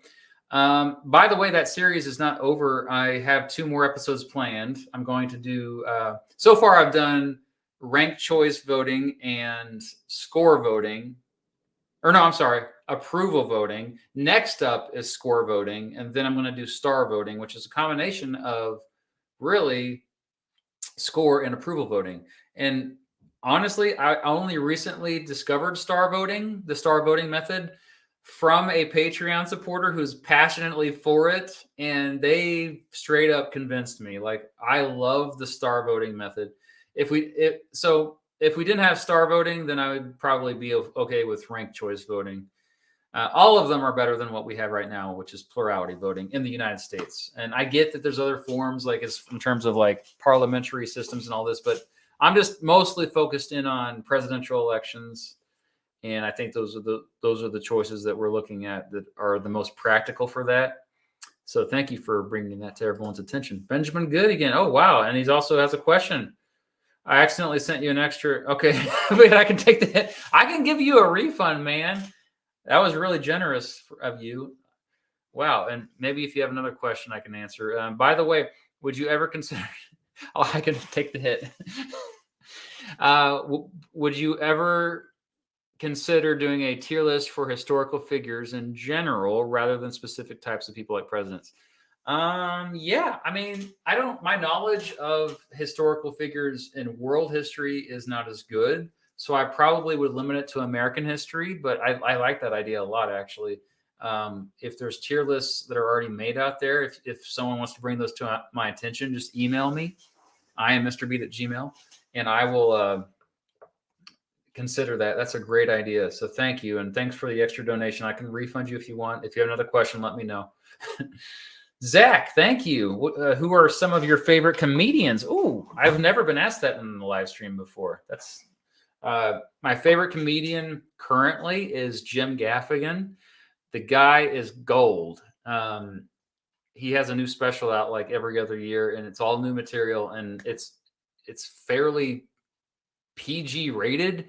It's hard to be a comic that's clean. So yeah, Jim Gaffigan. I also like R-rated comics as well, but probably my all-time favorite comedian is George Carlin. George Carlin is amazing. And then, oh, there's so many though. Like we saw Tom Segura actually a few weeks ago. So, but you know, that's very dark humor, by the way. He's very, he says inappropriate things all the time. So don't take the kids to that one. Who else? Oh gosh, there was someone else I was gonna. Bill Burr is okay. Yeah. He's also kind of not family friendly, but he's funny. My wife doesn't like Bill Burr. Okay. Jerry Eskridge, thank you. If you could time travel, what period of U.S. and world history would you travel to? And if you could alter one bad event from history, what would you change? Love the passion and knowledge, Mr. B. Thank you, Jerry. I can tell you right now, one bad event I would change would be the Holocaust. I would do whatever I could to prevent that from ever happening.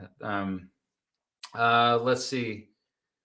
Or another one would be like trying to like distribute vaccines to save all of the nations in the Americas who were here before European arrival. That's another thing. Okay. Anyway, as far as period of U.S. history, I would want to go back to the 1960s, especially the late 1960s, and then world history. I don't want to go too far back because that's That's scary, man. That's scary. But it also depends on where you're going. So, but I think as far as an exciting time in world history, just kind of check. I think it would be really cool at the turn of the 20th century, 1890s or the early 1900s. I think would be just because things were changing so fast for the first time ever after the second industrial revolution.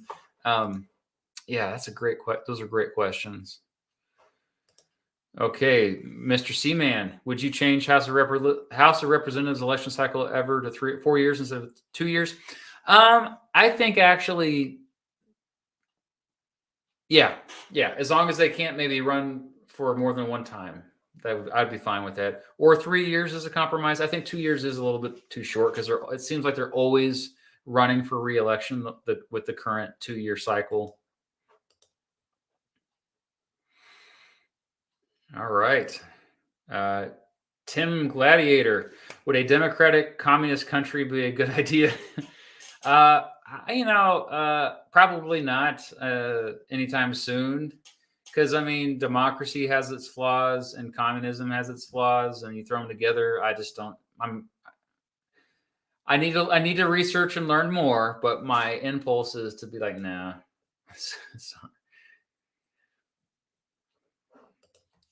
Wayne French, thank you. I'm new to your channel and watching past episodes. Nice. It's exciting. Are you going to do an episode on the Trump administration? I kind of did with my presidential election of 2020 video, and that was rough from the Trump supporters. They really thought that me just listing facts was unfair and biased.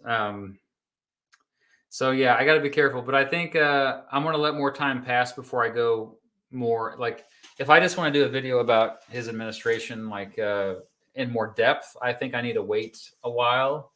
Especially considering that he could run again, if that's not completely off the table. I mean, there's a good chance he could run again in 2024. He's almost said it, even though I don't know if he means it. All right. I apparently missed a lot here. Okay. David Schwartz, thank you. I wanted to be a social studies teacher, but couldn't find a teaching job at the time. I had a hard time finding one when I first got in, believe it or not. That was during the Great Recession, and I could only get a substitute job. Have you ever read the book, The Private Life of Chairman Mao? No, I have not. I heard it is good, though. So I will have to revisit that. If I heard it was, I don't know if I heard it was good, but I had a friend that read it. It's popping into my brain right now. Maybe I'm talking out of my butt, though. Right? I don't know.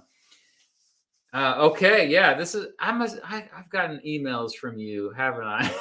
I got this passionate Pirate Party supporter.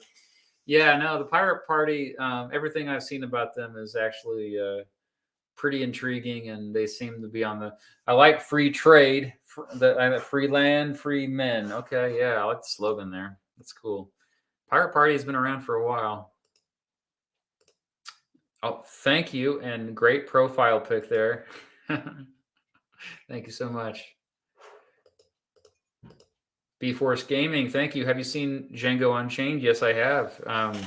That's a Quentin Tarantino film that's phenomenal. It's not historically accurate, but parts of it you could say are, but I guess it's mostly a historical fantasy is probably the best way to describe it, which is also similar to his, oh,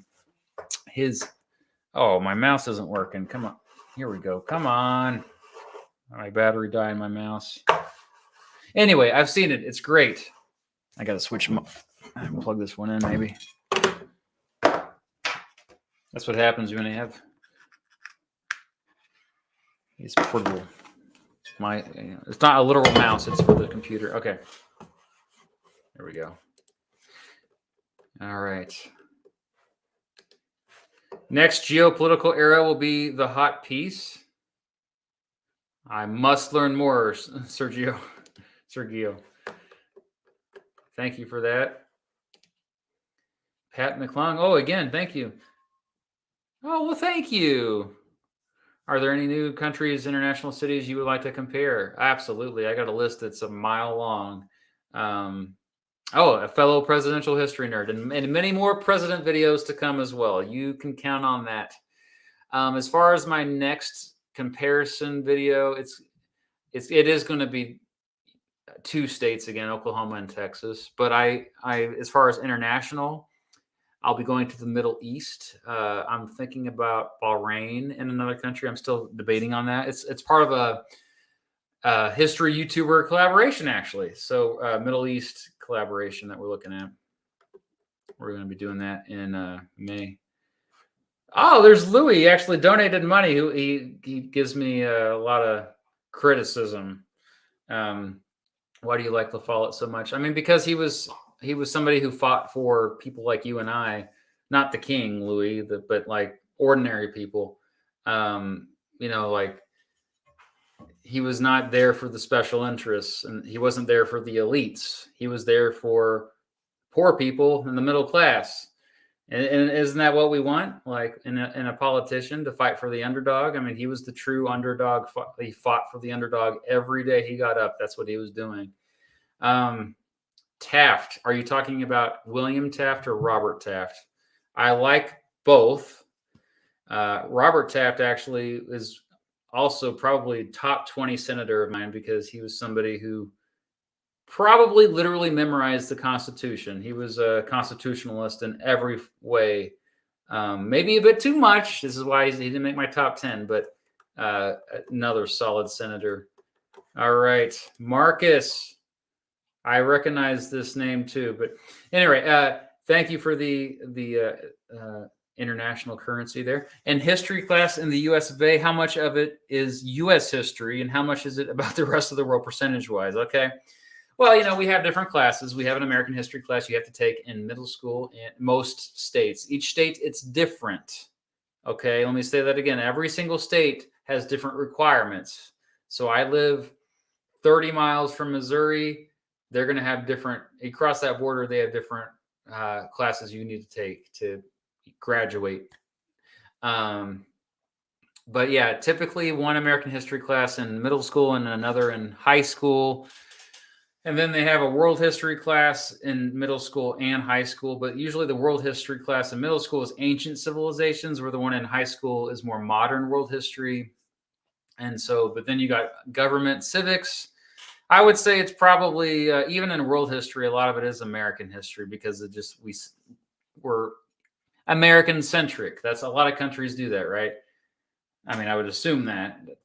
I haven't actually taken classes in other schools in the other countries of the world, but yeah. So anyway, it's probably 75% American history, 25% the rest. What's most neglected is Asian history and African history. By far, African history.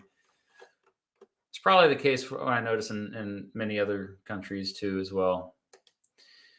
Michael, thank you. Would you consider history the most important subject for a student to study? It's the best in many ways, because it's the quickest way to learn something. Like if you want to learn science, you want to learn math or language arts, art, period. If you learn history, a lot of times that's the quickest way to learn all of those things, all of the above. So that's why I think you could make that argument. Actually, I think economics is a little bit more important, because economics is the study of how we make choices based on scarcity. And you're all making the choices right now, aren't you? To listen to me or not listen to me, or to comment or to super chat or to go watch the Grammys instead, because the Grammys are on right now. So it's always about choices. And so I think if we truly understand economics, we're going to understand a lot of other stuff more easily, because it's interlinked with human nature and human behavior.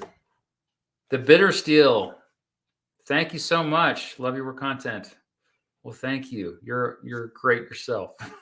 How do you think, if at all, a Huey Long style candidate would be received by modern America? He would win. She would win. They would win. Whoever it is, if they had the Huey Long platform that is not only populist, but like eat the rich populist, they'd probably be assassinated as well. To share the wealth program. I mean, let's face it, class warfare doesn't work as much as it used to. Like the talking point from like, oh, they just want class warfare. No, like I think that a candidate like that would probably be assassinated. They would. They'd be a true danger to the establishment. Oh, and you're from Kansas City, Missouri. Oh, nice. Represent. That's not too far away from where I live. Used to live in Overland Park. Used to teach in Overland Park.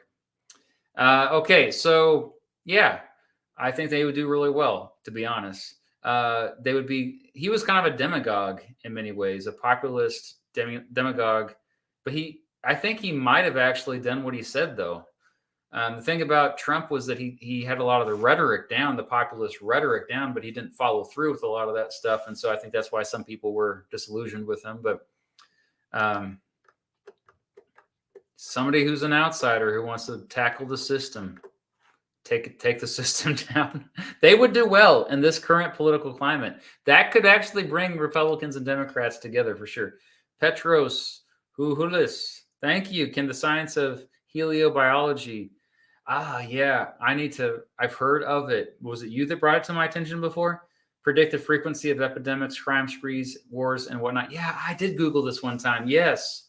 You know what? This just needs to be a future video. I don't know enough about it yet, but everybody watching, you should be searching this stuff because it is fascinating.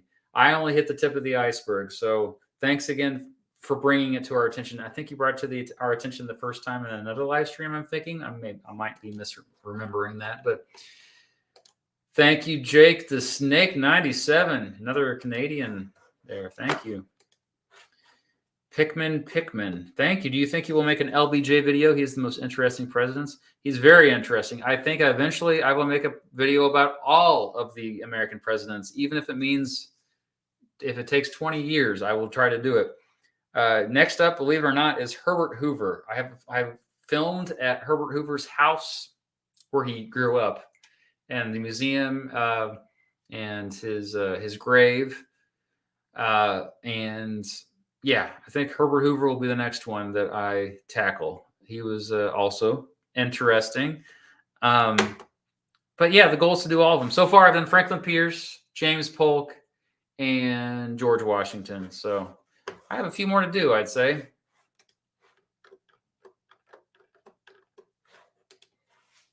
Carolina boy, do you think that this talk about how divided America is and democracy in peril is overblown?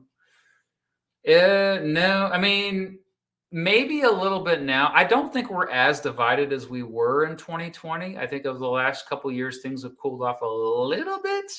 But 2 years ago, it was not overblown. It was real. And we saw that with how the reactions after the presidential election, I think.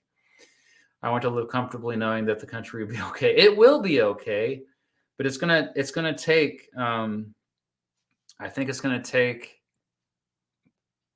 uniters being in positions of power. I've tweeted about this many times. I've brought it up in live streams. There's two types of people when it comes to politics in the United States right now and most of the world: uniters and dividers. When we say uniters, it means maybe they're profiting from it, but usually not. They're just there because they believe in it. But people that are trying to bring the country together for the greater good. And then there's dividers, those who profit from hate and division. They know that there's division, but they don't care, because they're making money or they're gaining power. They're getting clout because of that division. So we need to call out the dividers. I do it on Twitter. Like, if you see these people, if their only purpose is to sow the seeds of hatred, then we need to, instead of arguing at each other, we need to direct our yelling at them and say, stop trying to divide us. And people in power love us divided. Just remember that. They love us divided, because then we ignore the systemic big problems that many times they are responsible for or perpetuating.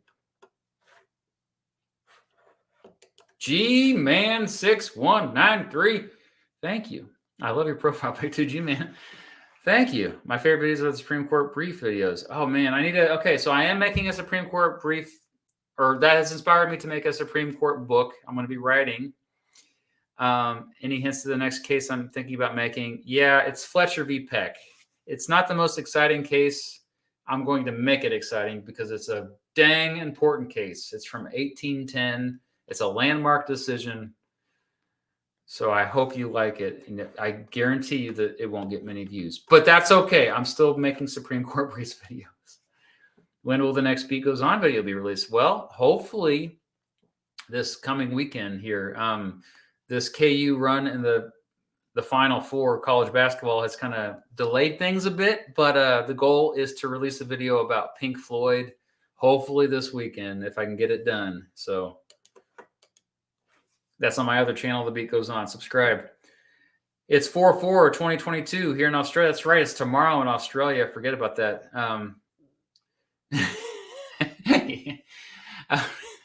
That's a good joke there, Bizarre-Leem, yes. All jokes aside, you should make a video on why date formats differ from place to place. Ooh, I like it. Maybe that could be just a short and sweet shorts video. Yeah, great suggestion. Way to represent out down or down under. Yeah. Imperium Magna Street. Oh yeah, I recognize you as well. Hi, Mr. Beat. You inspired my YouTube channel. Oh, good. Keep at it. Also, why do you like Robert the Follett so much? I mentioned that earlier. He wanted to nullify the SCOTUS and was a socialist. Well, I mean, when we say socialist, it means different things. He was the type of guy, he may have called himself a socialist, but he was still okay with capitalism as long as it was actually competitive.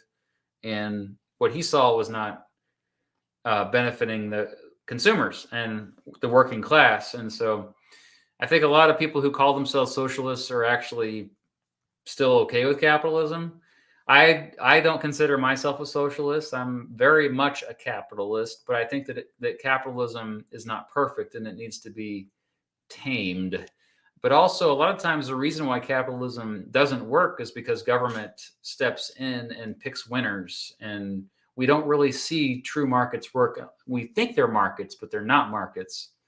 So anyway, this person is probably also the same one as Louis, I just realized. But hey, thank you for the super chat. Oh gosh,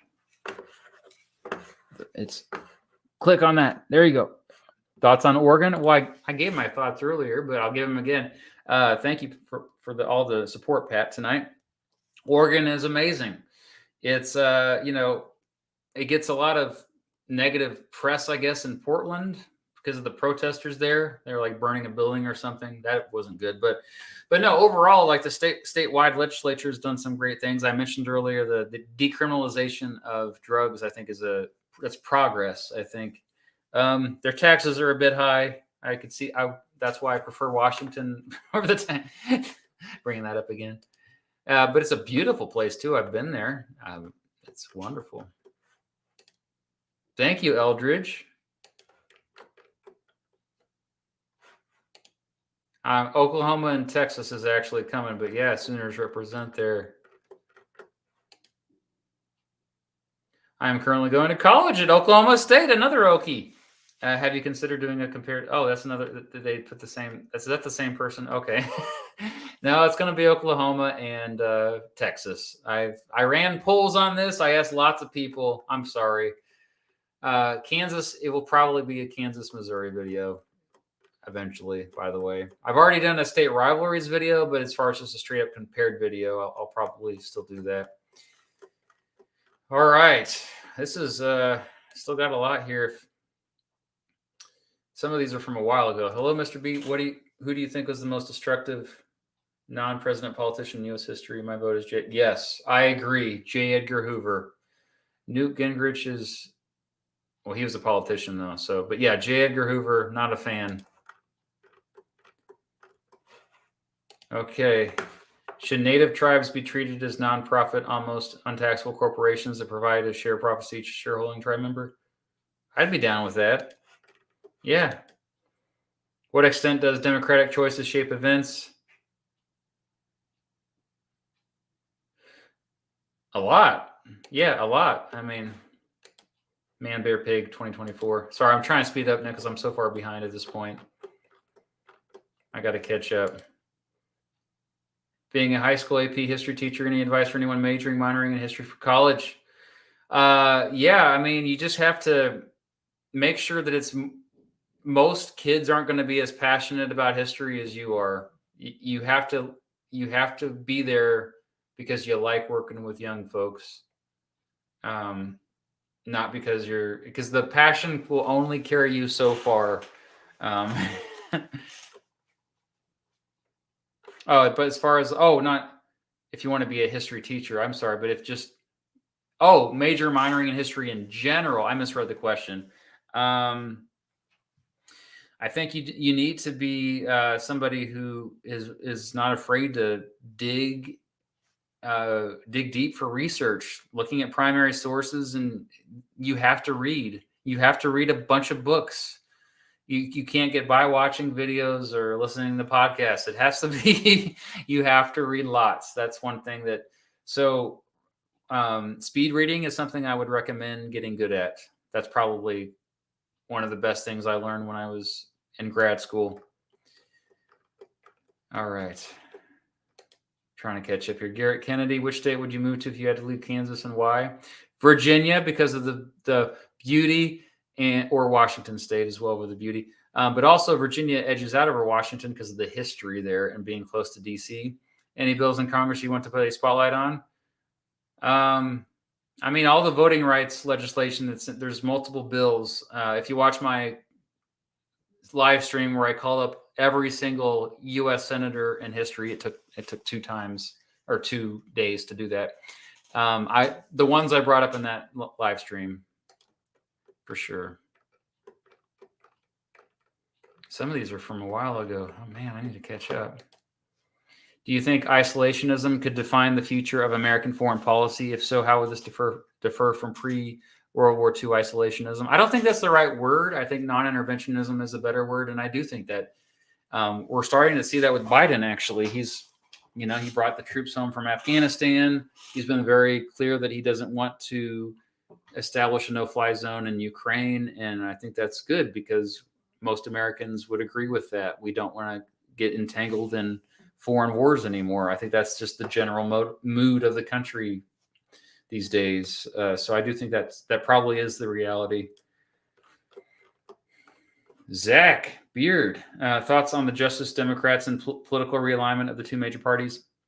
I think the Justice Democrats have not been as disruptive as they originally had planned to be. And that's mostly because I think the Democratic Party is starting to realize we need to focus more on economics issues versus social issues. Yeah. Who is your U.S. House representative? Alex again. Thoughts on them? My representative is, I don't even want to say because I've been really mean to him. You can see it's Jake LaTurner, 2nd District of Kansas. I at him all the time, and I'm a little salty with him. Do you have any Huey Long or Upton Sinclair videos? No, I don't, but I do at least briefly mention Huey Long in a couple videos. I believe it's my favorite governor video. Nothing about Upton Sinclair, but that's a good idea, though. I'm an A-push and a huge fan. Awesome. Thoughts on the Kansas legislature putting Lawrence with Western Kansas? That's gerrymandering. That's what I was talking about earlier. Also, what would you have been if you were not a teacher? I could see myself like being a park ranger, maybe, or something like that. But I mean, making video, musician. Nobody wants to listen to my music. A few people do, I guess, these days, but my music isn't that good, I guess. I don't know. Thank you, Liam's Gaming Show. Shout out to Liam's Gaming Show. Go Jayhawks. Yes. Alabama and Georgia. Okay, great suggestion on that. Oh, another high school social studies teacher. Nice. Oh, thanks for using my videos. That's awesome. In your vid on Korematsu, you say it was finally overturned. It was not. It was referenced in dicta. Am I mistaken? Did I say it was overturned? Yeah, if I said that, then I was misleading. Yeah. I might. It was, I think, you sure I said that? I think what I said was they spoke out against it officially, but If I said overturned, I shouldn't have used that language. What's your thoughts on Kansas's gerrymandering? Oh, we already talked about this. Yeah, it's pretty bad. It's really bad. I had a debate the other day. My stance was that the war on drugs and its unintended consequences is the worst domestic policy post-Civil War. Agree.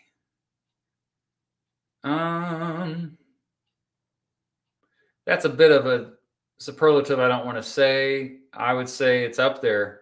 I mean, you've also got to think about Jim Crow, man. That was really bad.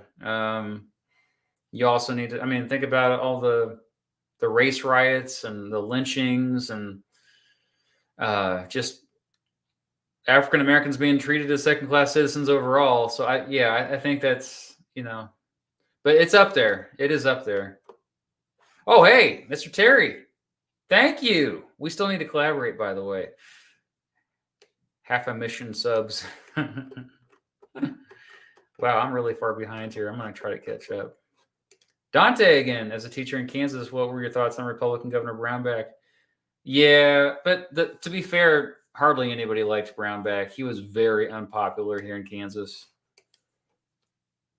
Well, thank you, Mike. You can sock me in the face anytime. Well, you donated money to me, though. Now that the House has voted to decriminalize marijuana, how likely do you think the Senate and Biden will do the same? Not likely. I don't think this administration is going to do it. I just don't have faith in that. It'll probably be the next president, whoever that is. Dominic, any advice from an aspiring high school history teacher? Well, I said it kind of earlier. You got to like students first. Oh, good. And yeah, make the content. Yeah, that even better. We need more history teachers actually making the content, the videos. Good luck to you, Dominic, by the way.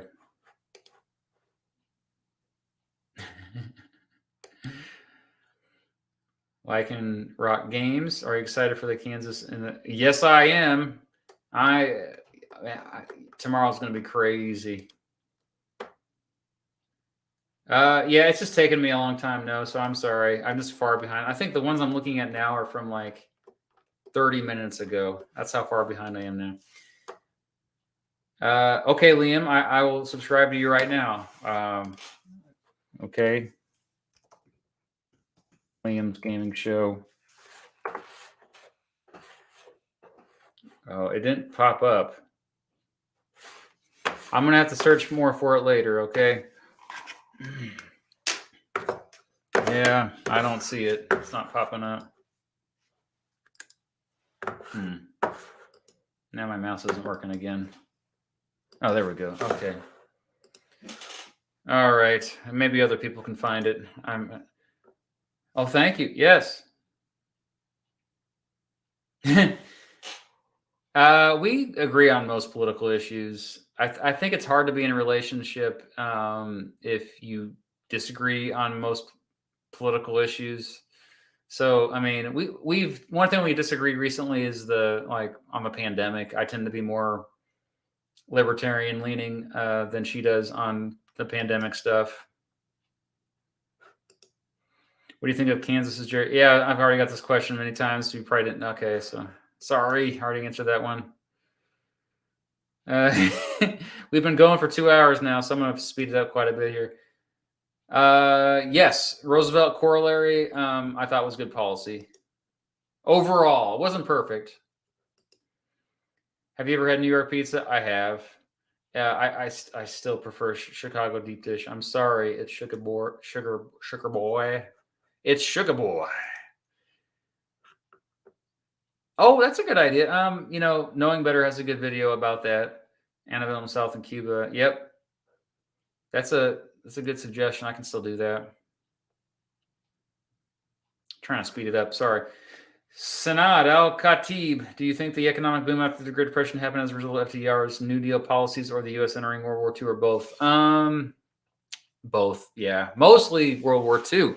Remember, the United States and Canada were like the two countries, the two economic superpowers that were not bombed to crap, So they had that huge advantage after the war. to begin with. So they had a head start, a leg up on the rest of the economic superpowers of the World War II era. That's a good idea. I might do that, Justin. Yeah. Thank you for all these super chats. That's so many. This is crazy. I can't believe this. Do you think Biden is to blame for inflation, or is it just natural fallout from the 2020 recession? It's a bunch of factors. The fallout from the 2020 recession is part of it. Presidents don't control inflation hardly ever, unless you're talking about the Federal Reserve. But even then, you know, a lot of Federal Reserve decisions are independent of the president. So to blame a president on inflation or the economy overall is silly. To blame Trump on the 2020 recession is ridiculous, because we had a pandemic that was beyond his control.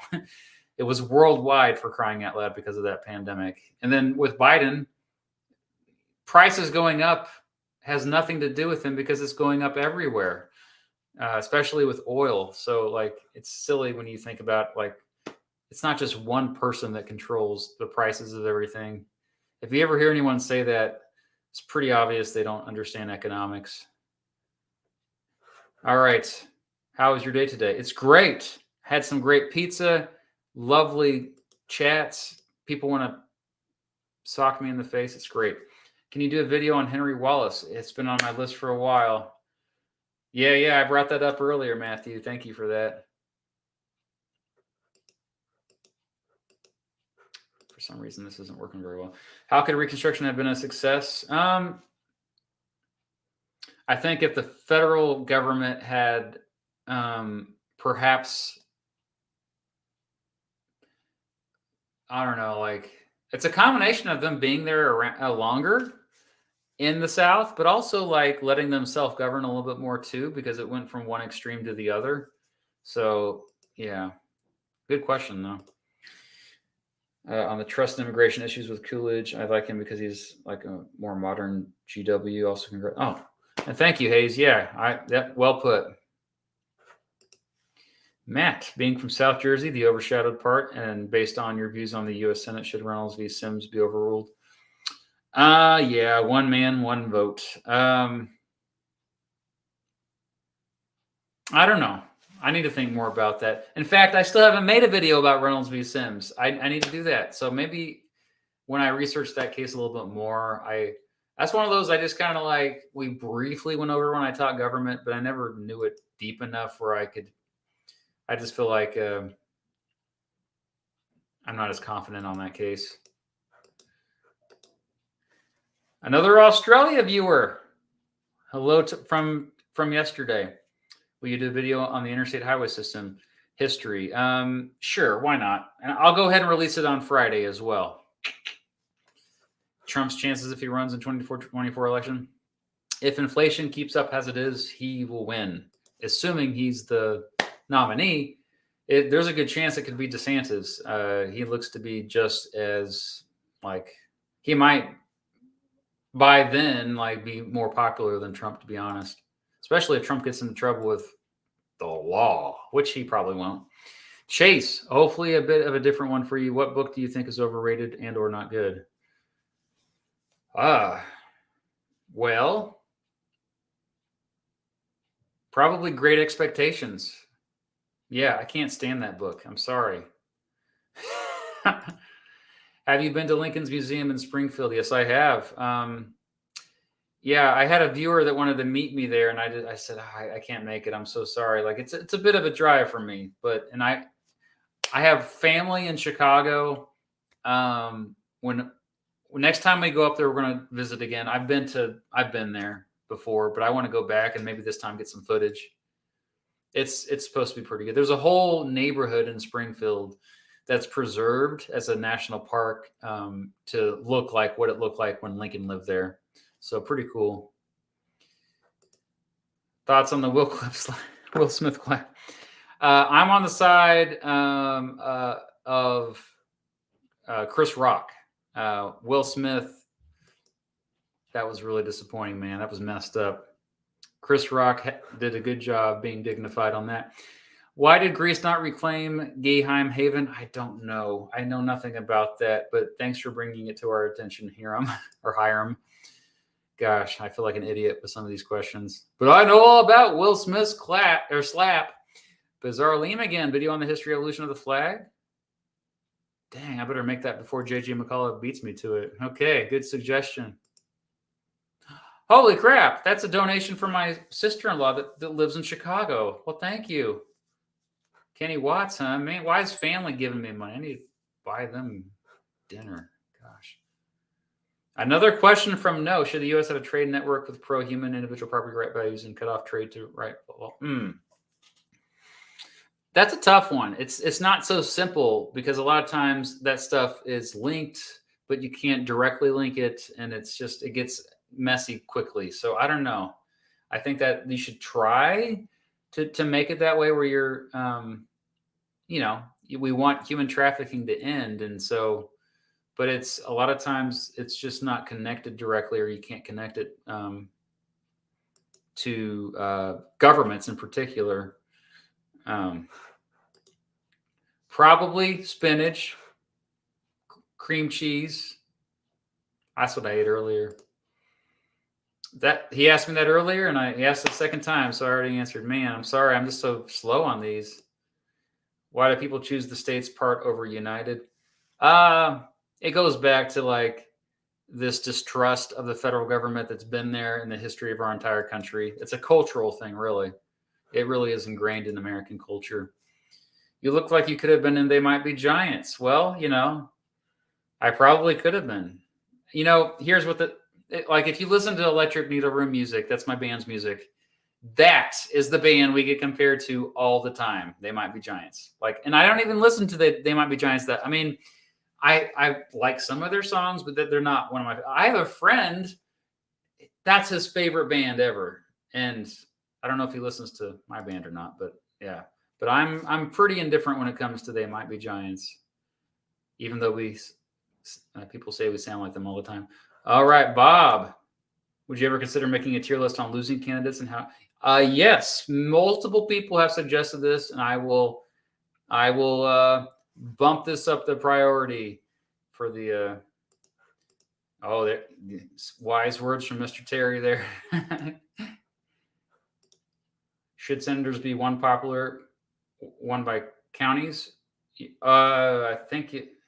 One. I see what you're saying. One by popular vote or one by the county vote. I'm open to the county vote possibility. I need to do more research on that, though. Mr. Brooks, another history teacher. Yes, thank you. Thoughts on doing a video on history of Supreme Court nominations? Sure. I could just do a video about Robert Bork. That could be something that could end up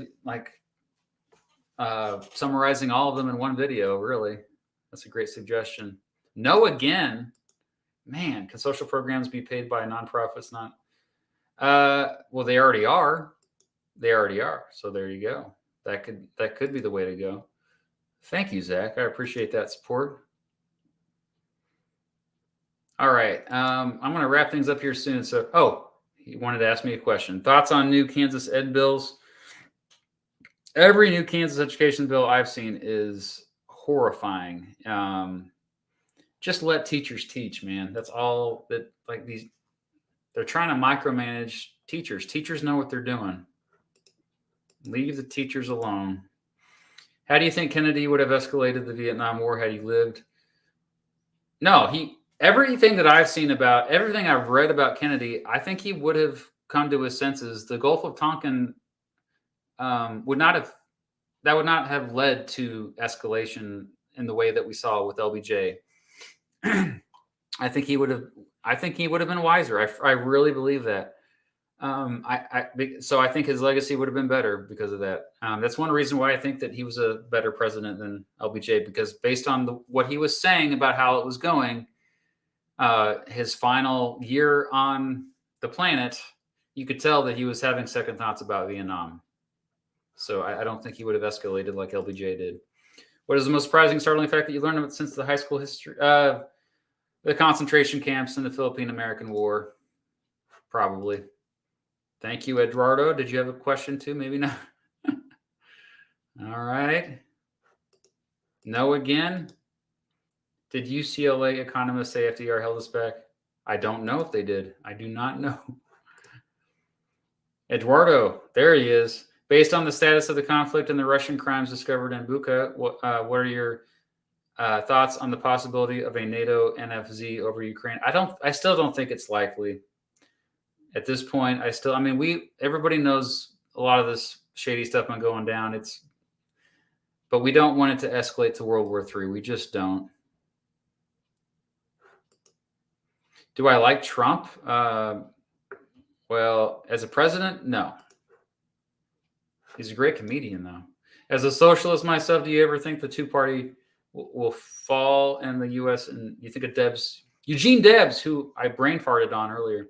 I couldn't remember his name. Do you think a Debs type person could ever win a presidency in the next century? Ooh, not anytime soon. I'm thinking, if he was careful, or he or she or they were careful with their rhetoric, maybe it would have to be, maybe you said in the next century. Yeah. Flash forward maybe 50, 75 years. Yeah. I think things can change dramatically. Oh, cynical historian's here. The slappening. JJ's here. You're not too late.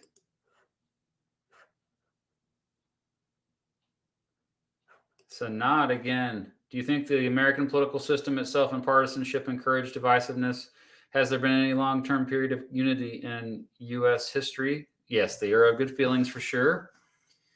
Wasn't really that long-term, though, because it was really only about like 5 or 6 years, and then the Missouri Compromise made us hate each other all again. So, and then, if you look at the 50s, 60s, and 70s, even the 80s, most of Americans were united on most issues. So, it's always going to come in waves. I think the difference with the divisiveness now is the emergence of social media and the fact that, all the promises of the internet were like, oh, we're going to be more informed, but instead the laziness of all of our brains is just like we gravitate towards what we already agree with, and we only seek out information that already affirms what we already believe and value. So we need to get past that. So that's how we return to this bipartisanship era, this less divisiveness era, when we learn how to critically think and to really, a lot of it is media literacy. I've said it many times before, but that's really the key, is like knowing how to navigate information. David Atchison, yeah. David Atchison Rice is what I'm assuming what you're meaning. I can make a video about him. Good to see some celebrities in the chat. Nice. E. Green again. Why do you think people say that George Washington chopped down the cherry tree? It goes back to that book that was written. The book that written by what was the book called? It was called The Life of Washington by Mason Locke Weems, and that was what started that myth. Just made it up. And the rest is history. Bad history, but history. Have you ever been to Mount Rushmore, and how would you rank those presidents? Yes, I've been there twice. And Rapid City, shout out to Rapid City, South Dakota, the city of presidents, with those statues of presidents that are all lined up downtown. It's one of my favorite cities in the country. I love that place. But yeah, Mount Rushmore, all 4 presidents are in my top 10 now on Mount Rushmore. So George is my favorite president. Thomas Jefferson is my probably 6th favorite at this point. Theodore is probably my 5th. And Abraham is probably my 10th. So they're all in my top 10. Bob again. Oh, speaking of which, yeah, I would say it if there was a poll, like if you look at just the historians rankings of presidents, a lot of times that does reflect kind of the national sentiment. And there's the C-SPAN survey that I talked about before, but I really do think Franklin Roosevelt would be the one. Although the other contenders might be Eisenhower or Reagan or JFK.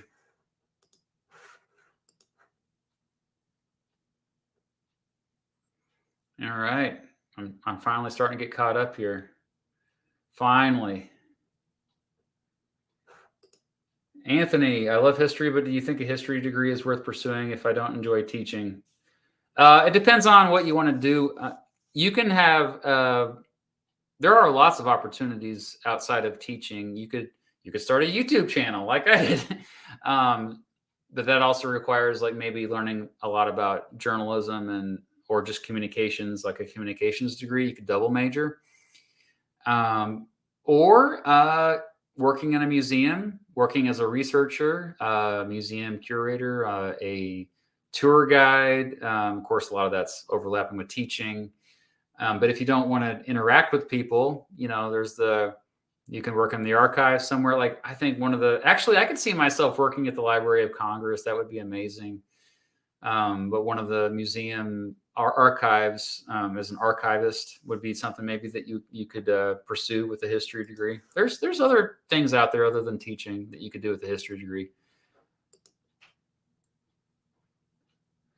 Outgoing presidents make a program with the new presidents and make a tradition where the outgoing one lays foundations and the new one signs. Oh, I like that idea. Yeah. I like that idea, actually. That's something I haven't thought about. Okay, I caught up with the questions for the super chats. This is remarkable. So thank you for being here. I just wanted to make sure I got all the super chats because there was more than I anticipated. So my next video is going to be about the interstate highway system. Oh, a couple of questions here at the last second. All right. Alex says hi. Do you have a hobby in flag collecting? I do have a few flags. Yeah. No, it's not like Spaghetti Road where he got sent a flag from every country. It didn't get out of control. I do have some state flags, some historical flags, a few country flags, but it's nothing to brag about. I have a much more impressive coin collection. Contacting embassies. Well, see, that's kind of what Spaghetti Road did. Is he contacted the embassy of every single country to get flags from every. I mean, yeah. If you don't know who Spaghetti Road is, it's one of my favorite YouTube channels out there. He's amazing. He did that. RFK. I mean, yeah, he was amazing. He would have been a better president than his brother, in my opinion. I would love to make a video about him. Absolutely. Robert Kennedy. Any live streams with HOI4 or new campaign? Oh, yeah. So that's another thing I want to do more. I might only do that exclusively on my Twitch channel because I don't want to be posting too many live streams on the YouTube just because I feel like a lot of my viewers don't want to see my face this long answering questions, but all of you do. So thank you for being here for that. But yeah, so it might be a Twitch exclusive, but I'm going to be playing more games, I think, once I have a little bit more time. Perhaps this summer is the plan. Oh, yeah, there's all kinds of games. Okay. This is a good question. There are so many great history channels. I've collaborated with many of them. Some of them are in the chats. I saw JJ McCullough, Cynical Historian. Let's see. Mr. Terry History. Mr. Terry, he does mostly reaction videos though, but he's like a real social studies teacher in the classroom, and he's a true expert on like not only American history but world history. Drawn of History, my friend Tim Betts. Gosh, there's just so many.